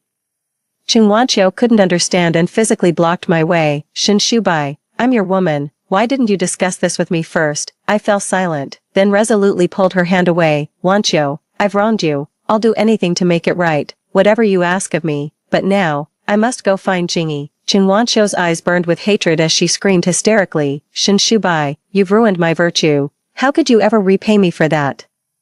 Do you really think Su Jingyi would forgive you? In your dreams, she loves me, I said firmly, meeting her gaze. If I go to her, she'll forgive me. With that, I left the sobbing Qing Wanqiu behind and boarded the southbound train. Jingyi remained gentle toward me, but this time, her eyes held no affection, only indifference and disdain. I realize I'm probably going to lose this girl who once had eyes only for me, in our past life. When Shen Shubai's mother needed a liver transplant due to cirrhosis, we all went for compatibility tests. Only I and his girlfriend Qing Wanqiu were matches. I knew Jingyi was utterly miserable and completely fed up, yet she still couldn't bring herself to speak harshly to me. The letter from Beijing came. Qing Wanqiu was pregnant. I had to return and face my responsibilities as a man. On our wedding night, Qing Wanqiu nestled happily in my arms, yet I dreamed of Su Jingyi that night. In my dream, it was our wedding anniversary. She surprised me with some futuristic technology one couldn't even name. The starry sky formed giant glowing words. Happy Ruby anniversary, Jingyi, I love you. I woke up calling her name in bliss, only to meet Qing Wanqiu's tear-filled eyes. After that, Wanqiu Qing always held resentment in her heart. Our marriage grew increasingly joyless. What was once love had turned into mutual bitterness after the wedding. We finalized our divorce shortly after the child was born. I went to Guangzhou to see Jingyi, watching from a distance as Jianan gently supported her heavily pregnant frame. Her eyes held a radiant glow I'd never seen before. I left quietly alone, never to see her again. The end. Next story. When the wealthy family came to adopt, my sister decisively left with them, leaving only me to rely on my grandmother. She thought she would enjoy wealth and splendor from then on, but the wealthy family's son turned out to be a madman who abused her daily. The parents were biased, only scolding and beating her. In the end, she went insane, stabbed the entire family, and was arrested by the police. Meanwhile, I became the youngest academician at the Agricultural Academy, developed high-end wheat varieties, was nominated for a special award, and had a boundless future. My sister fled and stormed into the awards ceremony, killing me with hatred in her heart. When I opened my eyes again, I had returned to the day the wealthy family adopted me. My sister rushed into our grandmother's arms first, her eyes filled with venom. Little sister, this time, it's your turn to go to hell. But she didn't know, no matter which path she chose, without using her brain, it would only lead to death. And my dream has always been just one: develop agriculture, change the world. 1. Have you made up your minds? Who wants to come with me? Inside the shabby little house stood a couple dressed in splendid attire. The woman gazed at us tenderly and asked softly. They were the prestigious Fu family from Ningqing, here to choose one child between my sister and me for adoption. Su Yinglong froze momentarily, her eyes flashing with wild joy before she shoved me aside and threw herself into Grandma's arms, pouting. I want to stay with Grandma. The woman turned her gaze to me, her eyes crinkling warmly as she said gently, then it's you who'll be coming with us. Is that right? Su Yinglong chimed in from the side. Yes, let the little sister go home with you. Grandma was rarely treated with such affection by Su Yinglong. Somewhat taken aback, she awkwardly reached out to pat the girl's head. Before this, Su Yinglong had despised Grandma for being poor, always ordering her around and calling her an old hag. Even when she craved snacks in the middle of a stormy night, she would wake up her elderly grandmother and order her to go buy things. Grandma found it somewhat strange. She knew that Su Yinglong despised the poor and admired the rich, always dissatisfied with their family's poverty. Why was it that when the wealthy man came to their home to adopt a child, contrary to expectations, Su Yinglong chose not to follow the wealthy family's departure, but to stay at home? Grandmother couldn't understand why Su Yinglong made the unprecedented choice to remain in this impoverished household, but I knew the reason all too well. Because both Su Yinglong and I had been reborn, I knelt on the ground and kowtowed deeply to Grandma 3 times. Grandma, thank you for taking care of me all these years. If I ever get the chance, I will repay you. After kowtowing, I stood up. I walked calmly toward the Fu couple. I'll go with you, too, in her past life.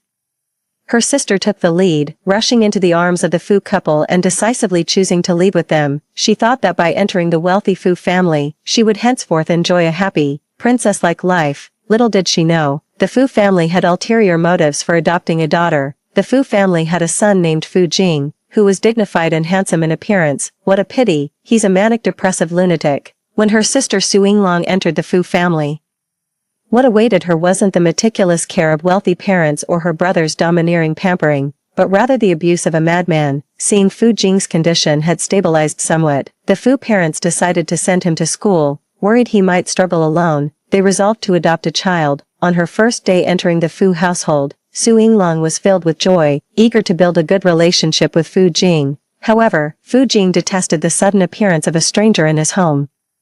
Far from welcoming her with a smile, he directly slapped Su Yinglong across the face. The Fu parents were unfazed by this behavior and paid no attention to the swelling on Su Yinglong's face. They merely issued a cold command for her to keep an eye on her older brother. At school, her classmates similarly looked down on Su Yinglong for being an adopted daughter. The crown prince of the school, Zhou Chongji, even took the lead in bullying Su Yinglong, making her school life utterly miserable. After returning home, whenever Fu Jing's parents discovered he had an episode at school resulting in self-injury, they would whip Su Yinglong with a cane and make her kneel all night as punishment. Su Yinglong had a hard life. In contrast to her, my life was very peaceful. After Su Yinglong left, Grandma devoted all her unconditional love to me. I studied diligently at school every day, and after school, I helped my grandmother sell baked sweet potatoes. Although life is tough, I feel truly happy. Later, an academician from the Academy of Agricultural Sciences came to inspect our school and immediately took a liking to me. Living up to expectations, I successfully entered agricultural school, joined the Academy of Agricultural Sciences, conducted experiments under the academician's guidance, and developed high-end wheat varieties. This even led to my nomination as the youngest candidate for the top Science and Technology Award. A bright future with boundless prospects, driven to madness by torment. Su Yinglong stabbed her entire family and was arrested by the police. It's just a pity I couldn't make it onto the podium. On the day of the award ceremony, Su Yinglong escaped from prison. Seeing me surrounded by the crowd at the center, she turned green with envy and stabbed me over a dozen times in a frenzied attack. So in this second chance at life, she chose without hesitation to stay by Grandma's side, determined to push me into the abyss of the Fu family. As I stepped out the door, I glanced back one last time. Grandma gazed at me with reluctant longing, her face full of unwillingness to part. Meanwhile, my sister Su Yinglong leaned against Grandma's embrace, her eyes fixed on me with nothing but pure venom. She sneered coldly, "Little sister, this time, it's your turn to go to hell." She was certain that once I entered the Fu family, I would suffer the same torment as her in her past life. But doesn't Su Yinglong, who has already died once, understand by now? No matter which path she chooses, a brainless person like her has only one fate, death. 3. Su Yinglong guessed right. From the very first day I entered the Fu household, I knew Fu Jing was a complete madman through and through. My parents brought me home and led me to a handsome young man with deep, dark eyes. They looked at Fu Jing and said softly, "Xiao Jing, from now on, she will be your little sister. At school, she'll take care of you." With that, Mrs. Fu pushed me forward, presenting me to Fu Jing like some kind of toy. "From now on, your only task is to take good care of your brother. Don't let him suffer even the slightest harm, understand?" I looked at the boy before me. Understood. After the Fu family parents left, Fu Jing lazily walked up to me, looking down at me with disdain. After a long pause, he sneered, "What kind of trash dares to call herself my sister?" The next moment, he reached out and forcefully slammed my head onto the table. It made a loud thud. His gaze was filled with violence, looking at me with contempt as if I were an insignificant ant. Idiot. At this moment, Fu's mother, who had forgotten something, happened to turn back. She saw me in a sorry state.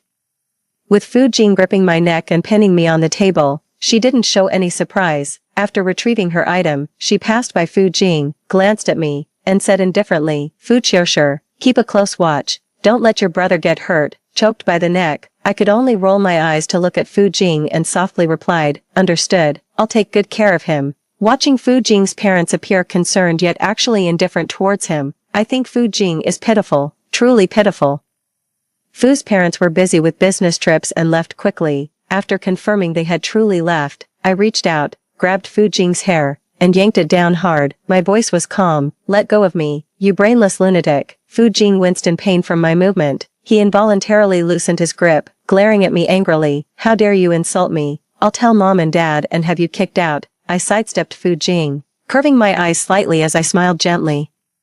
"Mom saw everything just now. You were pinching me, and I didn't even dare to resist, so how could I possibly dare to insult you, brother?" As we went upstairs, I warned Fu Jing, "You'd better behave yourself and not cause any trouble before our parents get back." After saying that, I ignored Fu Jing's incredulous expression and walked away directly, let Fu Jing rage outside, slamming the door so hard it shook the heavens. I remained completely unmoved. 4.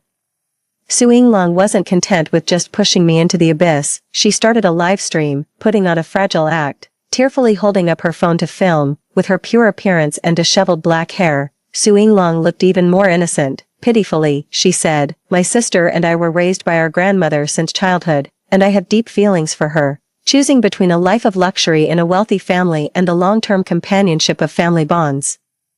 Because grandma's health isn't good, I ultimately decided to stay by her side, hoping to spend more time with her. After saying this, Su Yinglong paused and let out a bitter laugh, but my younger sister chose to enter the wealthy family without even looking back, showing no concern whatsoever for how grandma would fare afterwards. I truly believe she's a cold and heartless person. Watching the live stream gain more and more viewers. After hearing Su Yinglong's words, many people followed the public opinion and mercilessly criticized me as an ungrateful wretch. Su Yinglong quickly added, "I'm not saying my sister's approach was wrong. Of course I understand that choosing wealth when given the option is human nature. I can understand her actions. Of course." Su Yinglong tucked a strand of hair behind her ear and said softly, "I'll always stay by grandma's side." Su Yinglong stared at her phone screen, revealing a smile as pure as the only little white flower growing in a desert. She clenched her fists as if cheering herself on. "I'll live well together with grandma." Seeing Su Yinglong's innocent and harmless appearance, many netizens felt heartache for her. Her live stream was also recorded and spread as a video. For a time, everyone praised her as a little white flower blooming from the mud,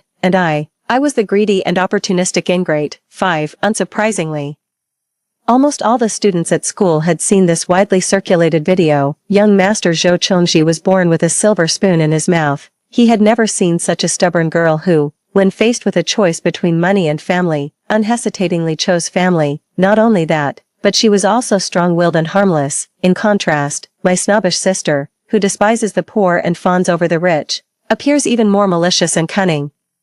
Zhou Chongji had always looked down upon worldly people like me, so he brought his gang and arrogantly cornered me at the restroom entrance. Zhou Chongji squatted halfway before me, smoking, looking down at me with disdain. He blew smoke into my face. "Look at you. How dare a filthy insect like you deserve to study in this school?" Zhou Chongji flicked the ash off his cigarette, then pressed the still burning tip directly onto my arm. I was held down, unable to move. I could only watch as Zhou Chongji's cigarette burned into my skin with a sizzling sound, quickly raising a red, swollen blister. Seeing this, the surrounding boys erupted in mocking jeers. Su Yinglong was called over and happened to witness this scene. Immediately, she widened her eyes, covered her mouth in shock, and exclaimed, "How could you do this?" Zhou Chongji looked up, lazily stood up, walked to Su Yinglong's side, and chuckled, "Hey, little one. Young master here is helping you get revenge. Don't you like it?" Su Yinglong swiftly glanced at me, concealing the triumph in her eyes. Then, she stomped her foot and glared at Zhou Chongji angrily. "I don't like this. It's too much." Zhou Chongji watched Su Yinglong scrunch her nose, let out a mocking laugh, grabbed her arm, and pulled her shoulder to walk out. "Don't like it. Next time I'll try a different approach." Su Yinglong's voice was sweet and coquettish. "Zhou Chongji, how could you treat a classmate like this? It's not allowed." Rounding the corner, Su Yinglong glanced back stealthily, casting me a contemptuous look. Naturally, she was smug, In her past life, Zhou Chongji was the one who bullied her the most at school. This lifetime, with their roles reversed, Zhou Chongji ended up falling for her and helped her bully me instead. But, sister, to live a second life, relying on men, is this the only trick you've got? 6. During Fu Jing's first few days at school, he behaved calmly, kept to himself, and didn't cause any trouble. But after handing in the exam papers, when I returned to the classroom, I found the place in complete chaos. Fu Jing's desk had been overturned, with books scattered all over the floor. The person who paid respects is no longer here. The classmates' eyes still held fear. They said, Fu Jing was sitting perfectly fine, then suddenly went mad in an instant. Smashing everything within reach, I found Fu Jing in an empty classroom, with teachers hesitantly standing at the doorway, none daring to enter. He sat calmly on the only stool in the center of the classroom, with unfathomable violence hidden beneath his eyes. Su Yinglong witnessed this scene, and a flash of venomous hatred crossed her face. The scenes of being tortured by Fu Jing's madness in her past life were still vivid in her mind. She screamed in terror, Fu Jing is a lunatic, he's sick. After taking care of Fu Jing for so long, how could she not know that people experiencing bipolar episodes shouldn't be provoked? I stepped forward and slapped Su Yinglong hard across the face, ordering her, shut up, don't speak. I slammed her against the wall. Su Yinglong's eyes widened as she was about to scream, but the next second, out of the corner of her eye, she saw Zhou Chongji approaching down the corridor with his entourage. Su Yinglong's eyes flickered as tears began to fall. Sobbing as she said, how could you bully me like this? Zhou Chongji witnessed the scene, his jaw tightening in anger as he stormed over. Hey, Fu Qiushi, are you looking to die? But I completely ignored Zhou Chongji. Turning around, I stepped into the classroom. No one dared to enter and forcefully slammed the door behind me. Facing Fu Jing's suddenly raised terrifying gaze, with calm eyes, I extended the medicine bottle in my hand. Take the medicine. Fu Jing's voice was icy as he said bluntly, get out. Seeing me approach step by step, Fu Jing's fingers curled slightly. The next moment, he stood up, grabbed my neck, and slammed me to the ground. Fu Jing's eyes were bloodshot as he growled from his throat. I said, get out. Given the circumstances, I wasn't the least bit surprised, but this is a school, not the Fu household, not a place where Fu Jing can act recklessly as he pleases. Having worked in the fields with my grandmother for years, if nothing else, my strength is truly formidable. Without a word, I pried open Fu Jing's grip, seized him by the collar, and flipped him straight onto the ground, pinning Fu Jing down. I enunciated each word slowly. I said, take your medicine. Fu Jing was having a bipolar episode at that moment and couldn't listen to a word I said. He struggled to get up. How dare you treat me like this? I'll tell mom and dad to kick you out. My voice was icy. Suit yourself. If it weren't for the fact that grandma owed the Fu family a debt of gratitude that needed repaying, I would never have obediently left with the Fu family. Fu Jing couldn't outmatch me. With a fierce glare, he opened his mouth and bit down hard on my arm. He showed no mercy, and in an instant, blood gushed from my wound. But I wasn't about to indulge him. I threw a powerful punch to his face, covered in blood, and grappled with him, having just vented his anger. Fu Jing had already exhausted his strength by now. In the end, I pinned him down with his hands twisted behind his back, forcing him to swallow the medicine. Fu Jing glared at me with hatred. Fu Qiushi, you're insane. I slapped him mercilessly. You're the insane one, moron. 7. Because this time Fu Jing had an episode at school, almost everyone knew Fu Jing had bipolar disorder. Su Yinglong even spread rumors at school, saying Fu Jing was a madman, violent and cruel, and everyone should stay away from him. Facing Zhou Chongji's inquiry, tears immediately welled up in Su Yinglong's eyes as she said tearfully, Fu Jing is a terrifying person. I've seen him bully others before. I just wanted to keep my classmates away from him for their own safety. Upon hearing this, the subtle discomfort in Zhou Chongji's heart instantly dissipated, and he found Su Yinglong even more kind-hearted.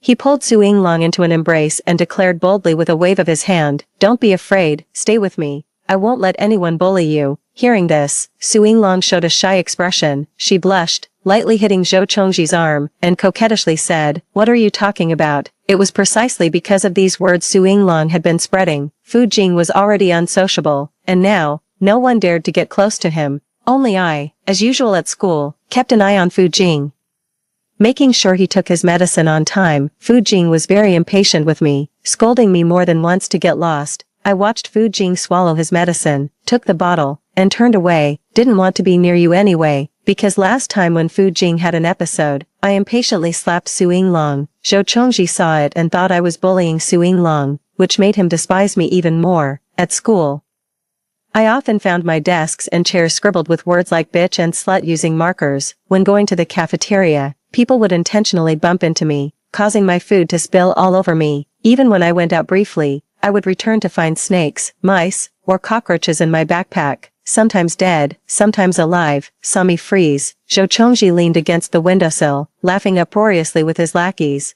I remained expressionless, walked over, and directly stuffed the thing back into his uniform collar exactly as it was. Zhou Chongji screamed in fright, jumping and shaking the mouse out of his clothes, cursing at me. Are you insane? Without saying a word, I turned and went back to my seat. Zhou Chongji's gaze was sinister as he glared at me. I'm going to kill you. 8. Zhou Chongji and his group had numbers on their side. I always avoided them. If I could dodge them, I'd have a peaceful day. Can't escape. If they catch me, I'll have to endure some humiliation. But I never begged Zhou Chongji for mercy, even when he ground his foot on my hand, looking down at me arrogantly. Tisk, Fu Qiushi, I see your mouth is quite stubborn. I was in so much pain that cold sweat poured down, but I refused to make a sound. Finally, Zhou Chongji found it boring and turned to leave with his entourage. Slowly getting up from the ground, I leaned against the wall, staring at Zhou Chongji's retreating figure, and hoarsely said, Zhou Chongji, you'd better kill me if you get the chance, otherwise, I'll drag you down to hell with me. Hearing this, Zhou Chongji turned back with disdain. Dumbass, think you're tough just for spouting some tough talk. Immediately after,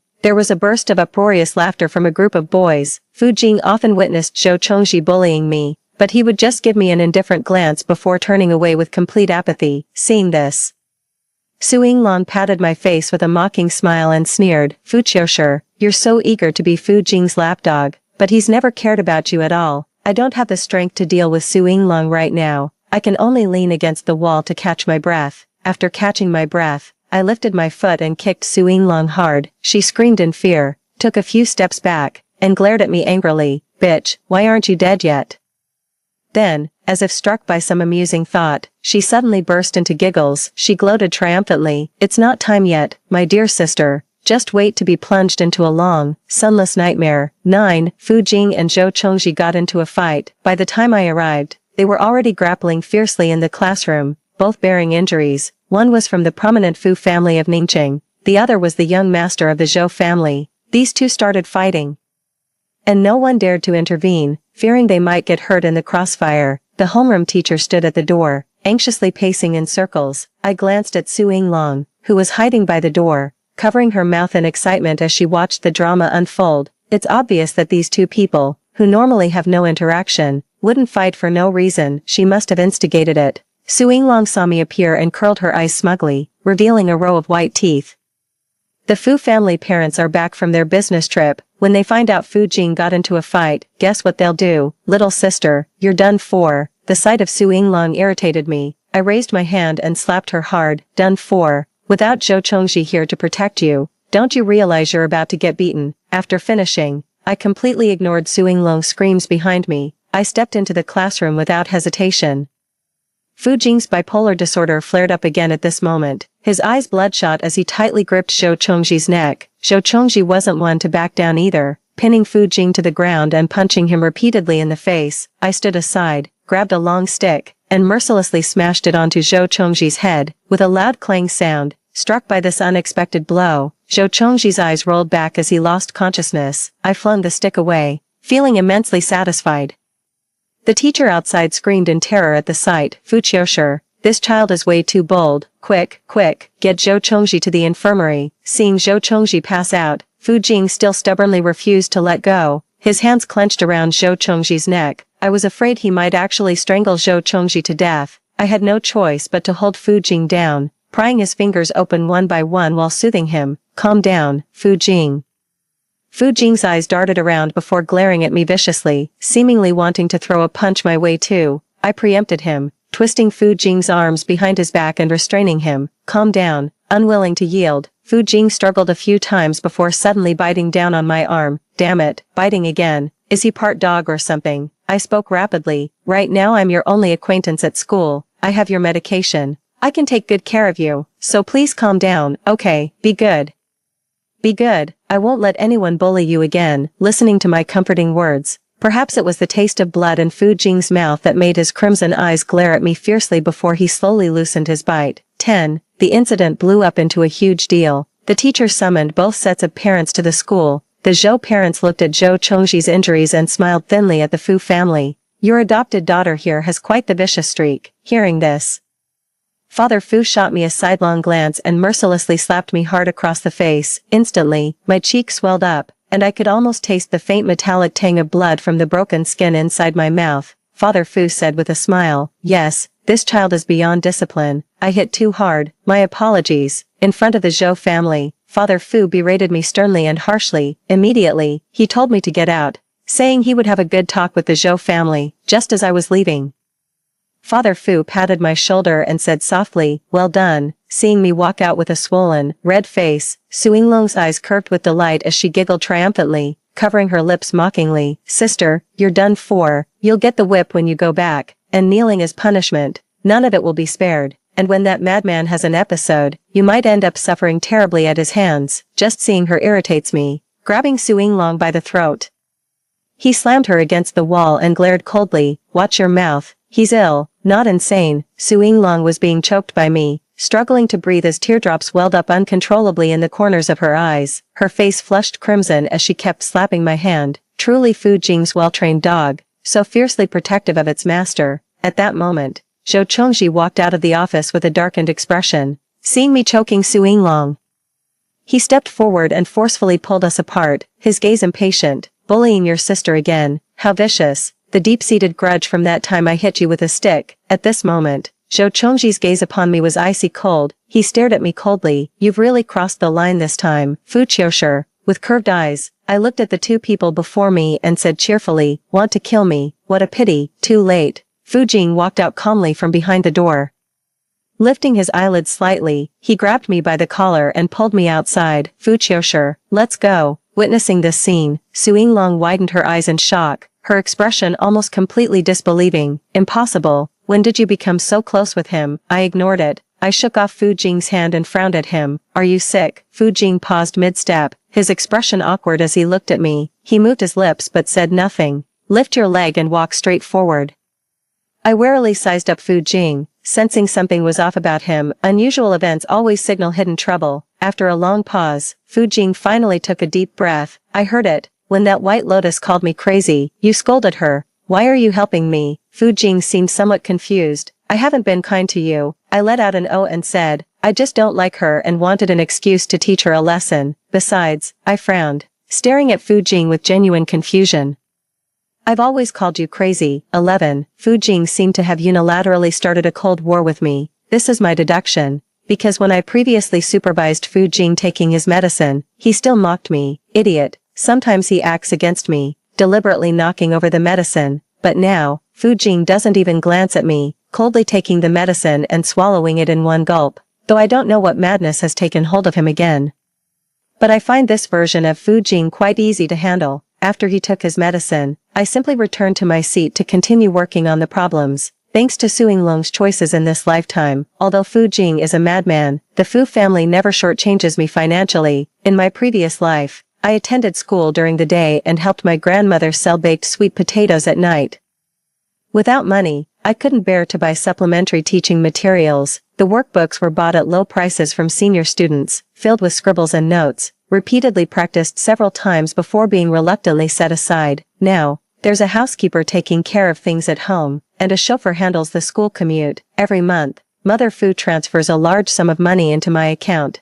I don't need to worry about running out of money at all. In contrast, Su Yinglong's life was much more financially strained. Grandma was getting old, braving the bitter cold wind every day to sell roasted sweet potatoes, yet barely earning any money. She relied on poverty subsidies to get by each month. But having lived a life of privilege in her past existence, suddenly returning to a life of scarcity left her in utter disarray. Su Yinglong already had poor academic performance, making her future prospects bleak. Now, she can only cling to Zhou Chongji's affection for her to regain a shred of faith in the future. Occasionally returning home, Su Yinglong would often angrily scold her grandmother. You old thing, why can't you come up with money? Go out and earn some quickly. Considering grandma's advanced age, I worried that overexertion might harm her health. I deliberately saved up my monthly allowance and, taking advantage of Su Yinglong's absence. Slip the money to Grandma, I told her. Buy whatever the household needs, but don't spoil Su Yinglong, and don't let her keep ordering you around. Be good, Grandma. Grandma held my hand, her cloudy eyes looking at me with guilt. Xiaoshi, it's Grandma's fault for being useless. When you're old, you can't earn money, and instead have to send you away. Xiaoshi, don't let anyone bully you out there. My eyes grew warm as I squeezed Grandma's hand back, smiling. Grandma, I'm living very well now. Mom and Dad treat me well.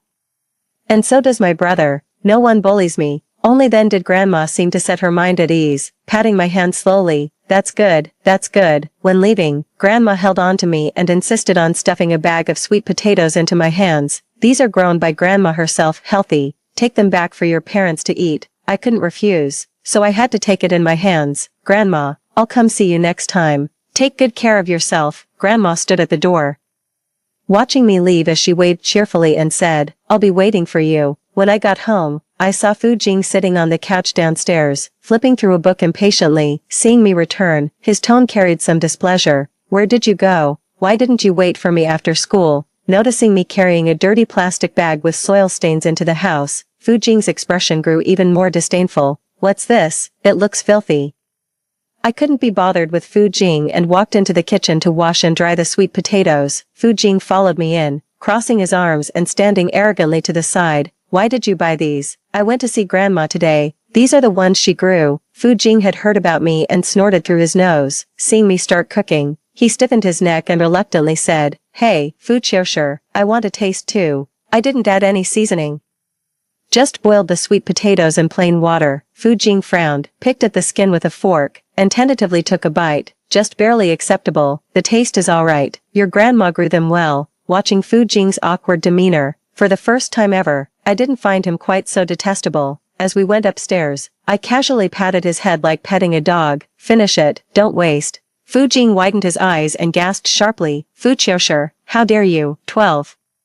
Since the last time his parents were called to school, Zhou Chongji reluctantly behaved himself for a while, but every time I passed by, I couldn't help but notice, his gaze at me was icy cold, as if plotting something. Similarly, Su Yinglong also quieted down, yet, her gaze remained as venomous as ever. Why don't you get confined? Why didn't you get beaten? Fu Xiaoshi, how exactly did you manage it? I looked at her and smiled faintly. Want to know? The next moment, gripping the back of her neck, I stood on the stairs, leaned down, and whispered by her ear, then get on your knees and beg me, sister. The answer is actually quite simple. Understand clearly what each character desires. The Fu family parents were too busy with work, so they wanted someone to take care of their child at school and ensure a stable life. Fu Jing had been neglected since childhood, so he hoped to have companionship and receive care. I just hope my school life passes quietly. Use your brain to find the balance between these three. Take the initiative to put in some effort. The problem will be easily solved. Unfortunately, in her previous life, Su Yinglong was too selfish, only thinking of herself and unwilling to compromise in the slightest. This is the difference between her and me. Su Yinglong's body trembled with anger as she glared at me hatefully. A moment later, she took a deep breath. Forcefully suppressing the anger in her heart, she sneered, just wait and see. Fu Xiaoshi, without Grandma by your side, do you really think Academician Fan would choose you as his disciple in this lifetime? Keep dreaming. In this lifetime, I will definitely live better than you. 13. The weather turned bitterly cold right after Christmas. It was rare for Ningqing to have snowfall. After Su Yinglong's harsh words to me last time, she's now doubling her efforts to please Zhou Chongji. After all, winning Zhou Chongji's favor and becoming the fiancé of the Zhou family's crown prince would bring immense prestige. This was an honor she wouldn't have dared to dream of in her past life. As the new year approached, the school was decorated with lanterns and red banners, giving the campus a fresh new look. I knew this was the school administration's effort to prepare the environment for the arrival of the academician from the agricultural academy who would be giving a speech. As for me, I continued my routine life, shuttling between school and home. Occasionally when Su Yinglong wasn't home, I'd go visit Grandma. This peaceful life suits me just fine, but ever since Fu Jing didn't find me waiting after school last time, he's been keeping a very close eye on me. When I went to visit Grandma, this young master would sit in the car, condescendingly waiting for me to come out, under the pretext of being afraid I'd cause trouble. Me, who's the real troublemaker here? Sometimes when Fu Jing grew impatient waiting, He'd follow me inside with a look of disdain. A pampered young master like Fu Jing did seem out of place in this cramped rental unit in the urban village. Granny nervously wiped her hands, unsure how to properly host. Fu Jing meticulously cleaned off a small stool before sitting down, unusually calm for once, pretentiously holding a disposable cup with 2 fingers. He sneered, "Sitting here any longer will give me rheumatism." I glared at Fu Jing. "Young master, sit if you want, or get lost if you don't." Fu Jing shot me a vicious glare, but his butt seemed glued to the stool, refusing to budge. It wasn't until I finished helping Grandma with her chores that Fu Jing reluctantly stood up. Grandma looked at Fu Jing kindly and said cheerfully, "Xiao Jing, come visit again with Qiushi next time." Fu Jing cleared his throat and reluctantly forced a smile at his grandmother. "See you next time." As I stepped outside, I unexpectedly encountered someone I hadn't anticipated. 14. Zhou Chongji stood at the alley entrance with a dark expression, flanked by a group of underlings carrying clubs. Zhou Chongji stared at us and let out a sinister chuckle. "Finally caught you." He sauntered forward slowly, a hint of disdain curling at the corners of his lips. "You've really picked a great spot. No cameras, no people." He tapped the long rod in his hand leisurely and said, "Even if I kill you all today, no one would ever know. Zhou Chongji is following us." With a sweep of my gaze, I quickly assessed the number of people and immediately formed a plan in my mind. Fu Jing, who feared nothing in heaven or earth, lifted his eyelids and coldly spat 2 words at Zhou Chongji. "Idiot." Hearing this, Zhou Chongji laughed in extreme anger.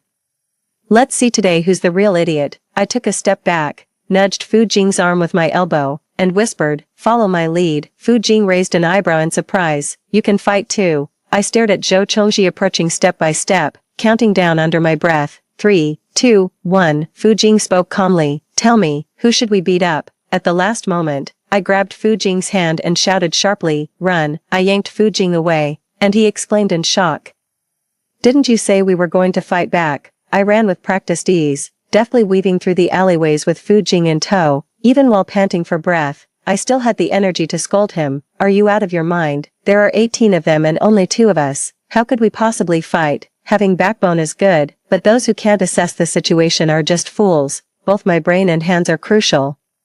My dream is to cultivate high-end wheat unique to China. I can't afford to get injured." Fu Jing let out a disdainful snort from his nose. Coward. But he wasn't actually stupid enough to go back and pick a fight with Zhou Zhongji. After saying these words, Fu Jing fell silent. Fortunately, I had lived here for a long time and was very familiar with the terrain. I led Fu Jing to a dead end, scaled the wall in a few steps, then quickly pulled him over. After hiding, I pulled Fu Jing down to crouch, pressing our ears against the wall as we listened to Zhou Chongji's men cursing while running away. Only then did I breathe a sigh of relief. Turning my head, I saw Fu Jing staring at me in a daze. I frowned. "What are you doing?" After hesitating for a moment, he muttered, "That moment when you climbed over the wall just now was pretty cool." 15. Su Yinglong caused another scene. One night, she suddenly showed up at the Fu family's doorstep, weeping pitifully, holding a camera.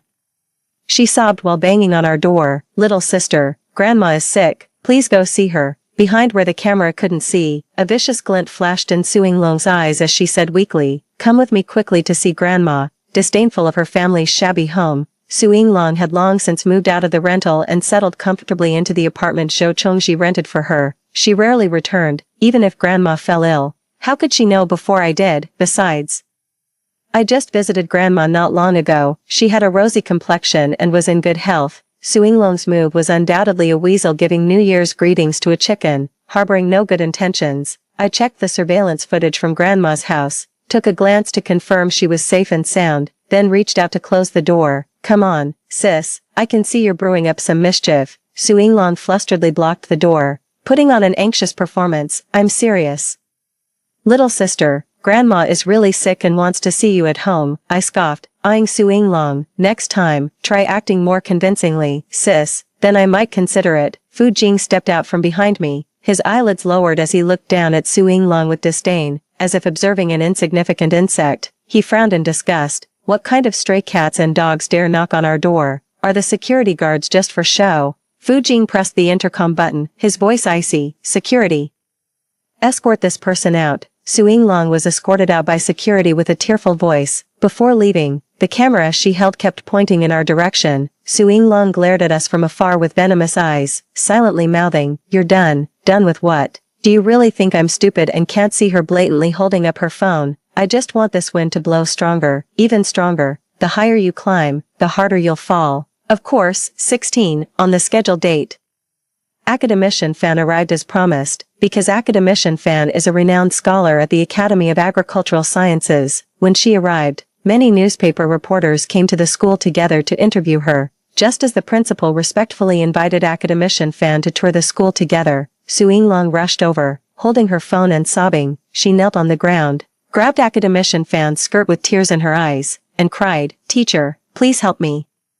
After my younger sister was adopted by the Fu family, not only did she ignore me and grandma's well-being, but she also bullies me at school. I really have no other choice. Academician Fan was a very gentle elder. Seeing this, she quickly helped Su Yinglong up and asked with concern, "Child, what exactly happened? Who is your sister?" Su Yinglong sobbed while wiping her tears. "My sister is Fu Qiushi." Upon hearing this name, Academician Fan was momentarily stunned, and her gaze gradually sharpened. She said softly, "Can you tell your teacher in detail what exactly happened?" The reporters standing nearby instinctively raised their cameras the moment they saw Su Yinglong burst in. When they heard Su Yinglong mention bullying, their eyes lit up, and the red recording lights on their cameras blinked incessantly. They fixed their gaze on Su Yinglong and spoke gently, "Don't be afraid, child, we're journalists. We'll get you justice."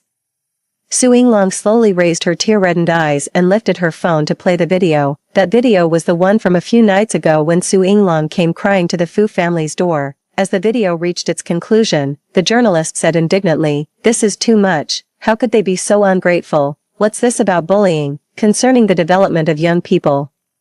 We take campus violence cases very seriously and must resolutely eliminate school bullying. We will absolutely not tolerate it."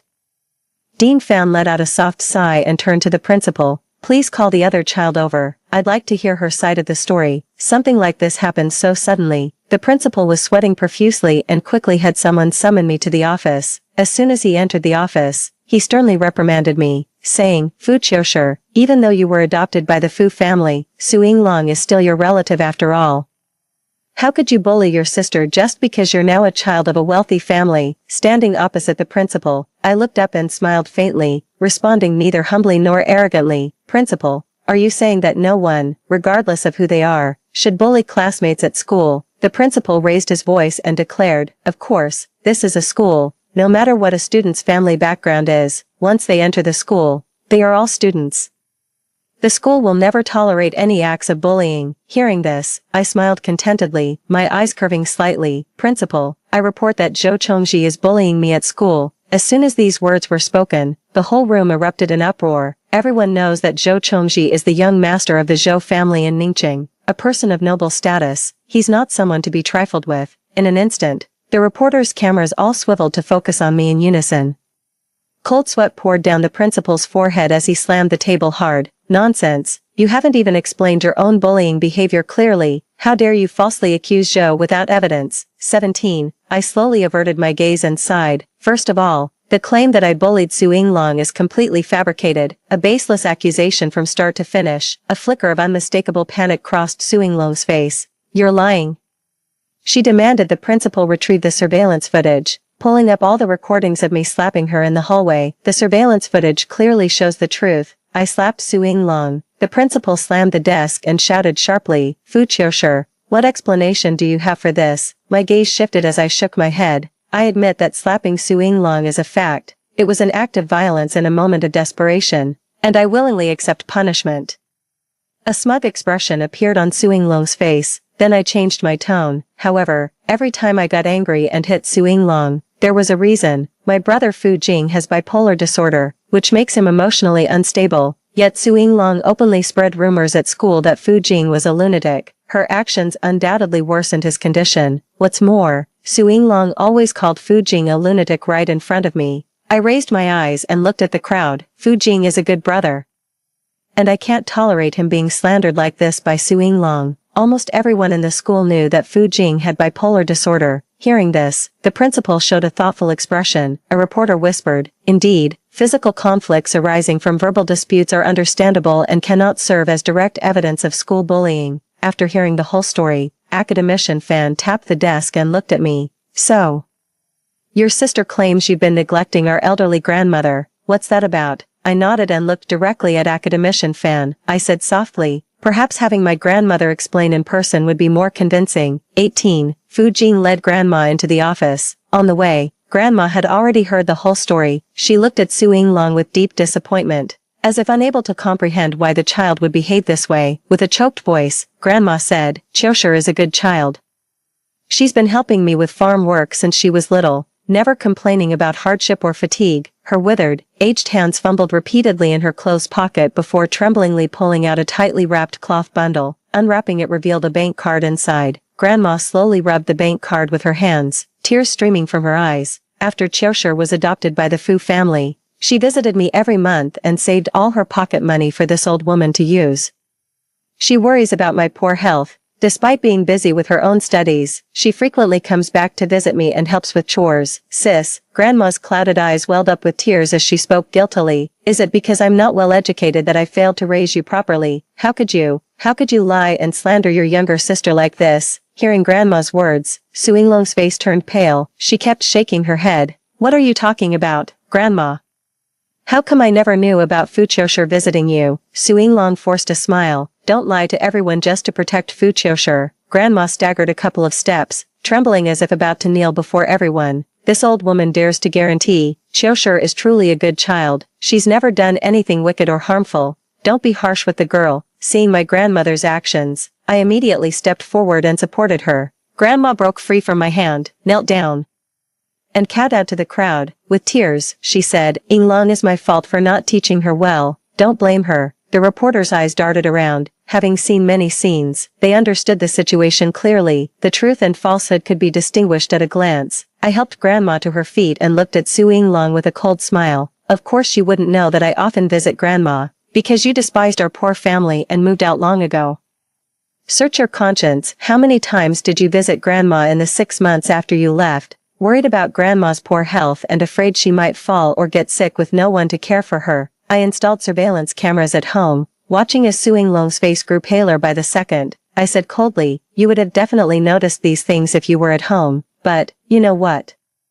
I pulled up the camera footage and displayed the surveillance records previously saved on my phone. In the video, Su Yinglong rarely came home, and whenever she did, she would rummage through drawers looking for Grandma's savings passbook, arrogantly demanding money from her. Fortunately, I had reminded Grandma in advance, so she hid the bank card I gave her very well. That's why Su Yinglong couldn't find it. In the video, Su Yinglong impatiently shoved Grandma and cursed, you old hag.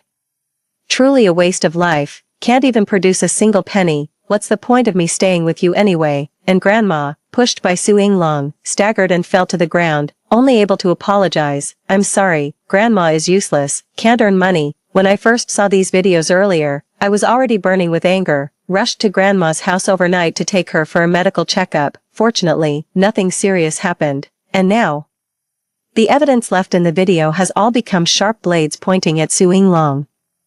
From the moment I entered, Su Yinglong had stealthily propped up her phone on the bookshelf. Her phone was live streaming, recording everything from the very beginning. Her original intention was to provoke conflict and have netizens criticize me. Little did she expect the situation to reverse so quickly, silently intercepted by me. She had no chance to shut down the live stream. Netizens' reactions shifted from initial sympathy for Su Yinglong and insults toward me, to speechlessness as the tide turned, and finally to outright condemnation of Su Yinglong upon seeing those videos. How disgusting, what a vile white lotus, stop pretending to be innocent. And I actually thought she stayed with her grandma out of love. Turns out she just wanted to suck the old woman dry, feed off her bones. So cheap, so damn cheap. Ah, I was just defending her earlier, I regret it so much. 19. Academician Fan helped Grandma sit down, saying softly, Sister Qiushi, rest a bit and have some water. Grandma used to be a support worker in Academician Fan's research lab, helping the department with soil tilling and planting. In her previous life, Academician Fan remembered the elderly grandma and made a special visit after her speech, which led to the unexpected discovery of my natural talent in agriculture. Therefore, after working hard to get into agricultural school, I became Academician Fan's student in this lifetime. Su Yinglong wants to prevent me from meeting Academician Fan, trying to stop me from following the same path as my previous life, but I was well prepared, having already compiled and sent my thesis to Academician Fan's email early on. after reviewing my thesis ideas, academician Fan was greatly impressed. We exchanged contact information, she learned about my situation, and arranged to meet me on the day of her lecture, so when Su Yinglong came in crying, academician Fan decided to hear the full story and understand the actual situation before drawing any conclusions as soon as she heard my name, and the outcome didn't disappoint her expectations. Then looking at me, academician Fan smiled gently, "Qiushi, you truly are a good child, I wasn't wrong about you." After a pause, she turned to the principal and said sternly, "The misunderstandings surrounding student Fu Qiushi have all been clarified, now it's time to call Zhou Chongji over and discuss his school bullying issues." Seeing this situation, the principal's forehead was beaded with increasingly more cold sweat the more he wiped. I smiled and said, "Of course, words alone are no proof. We can certainly review the surveillance footage first."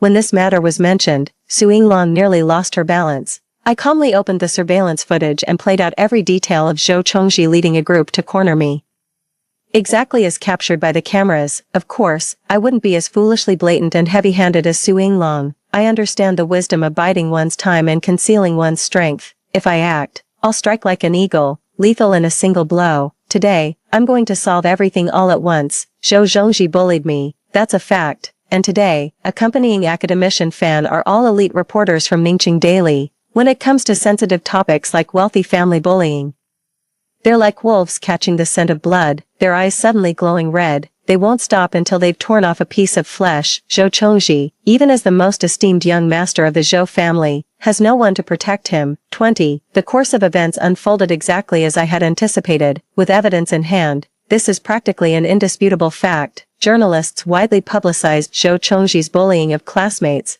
Overnight, Zhou Group stocks plummeted severely.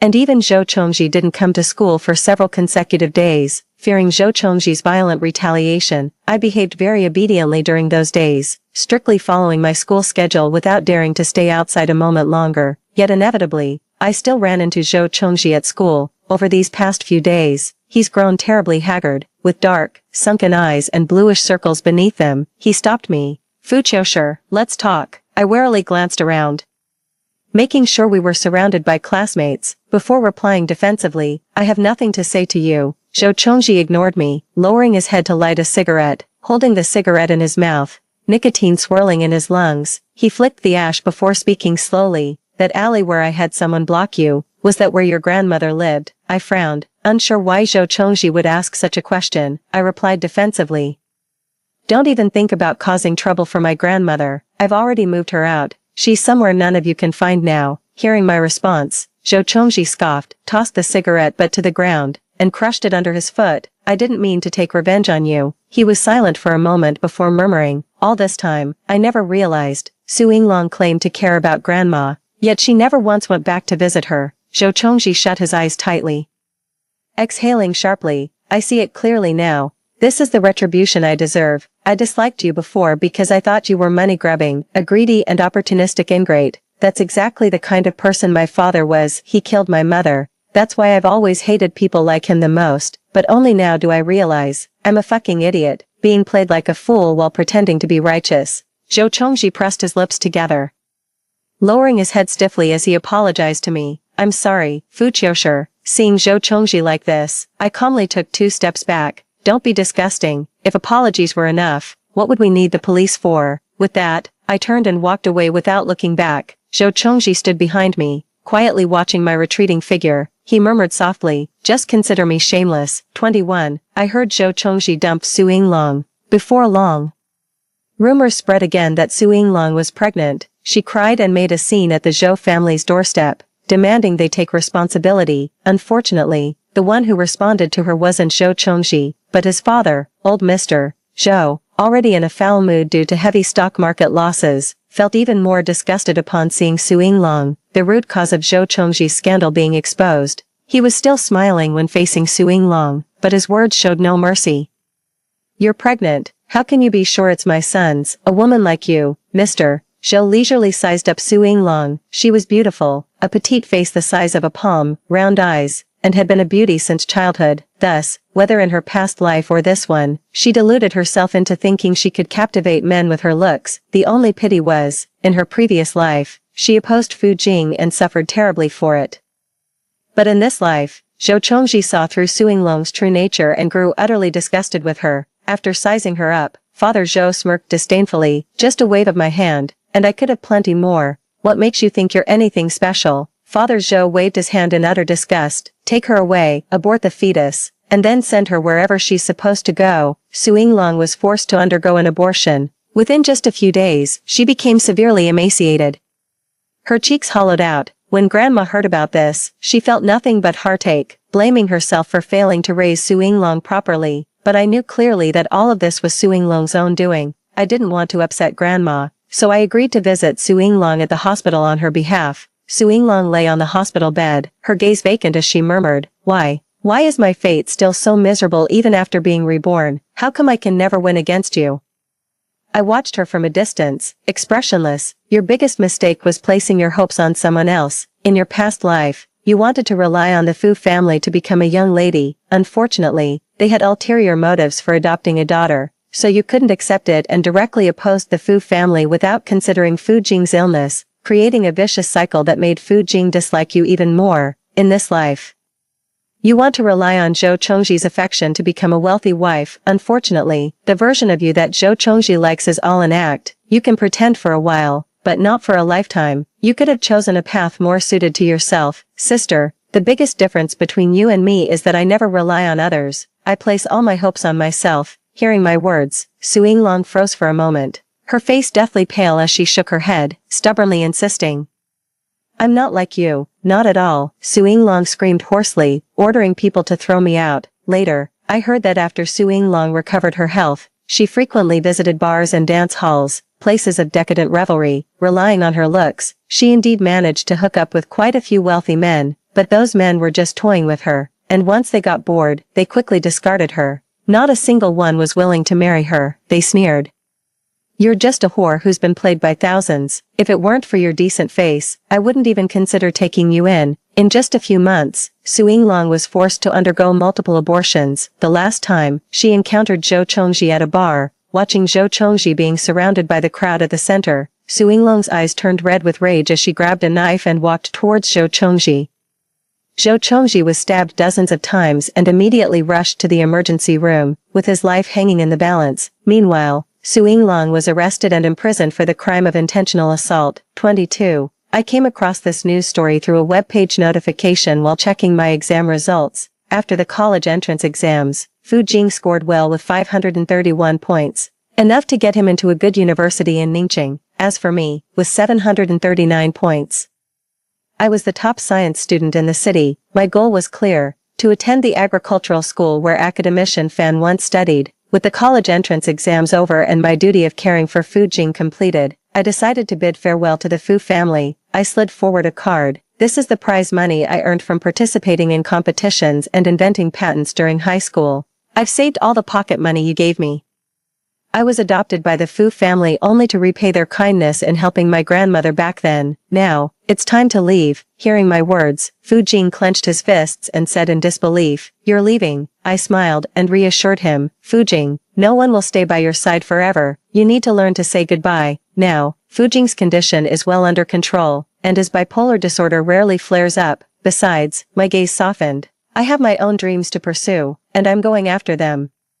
My dream is to cultivate premium wheat varieties, giving Chinese people access to high-end domestic crops, ensuring food security without relying on imports, encouraging citizens to prioritize local produce, enabling premium pricing for quality agricultural products, and helping farmers earn better incomes. I've had a dream since childhood. The crops my grandmother worked so hard to grow would no longer be sold at unfairly low prices. In my past life, I had already cultivated the wheat variety of my dreams, but now, all this remains just a vision. Today's China lacks high-end agricultural products in the international market. Despite being a major agricultural country, it is the world's largest importer of agricultural products. Moreover, apart from the Northeast Plain and a few other regions where mechanized production and planting can be achieved, most areas in China consist of mountains and hills, making full mechanization impossible.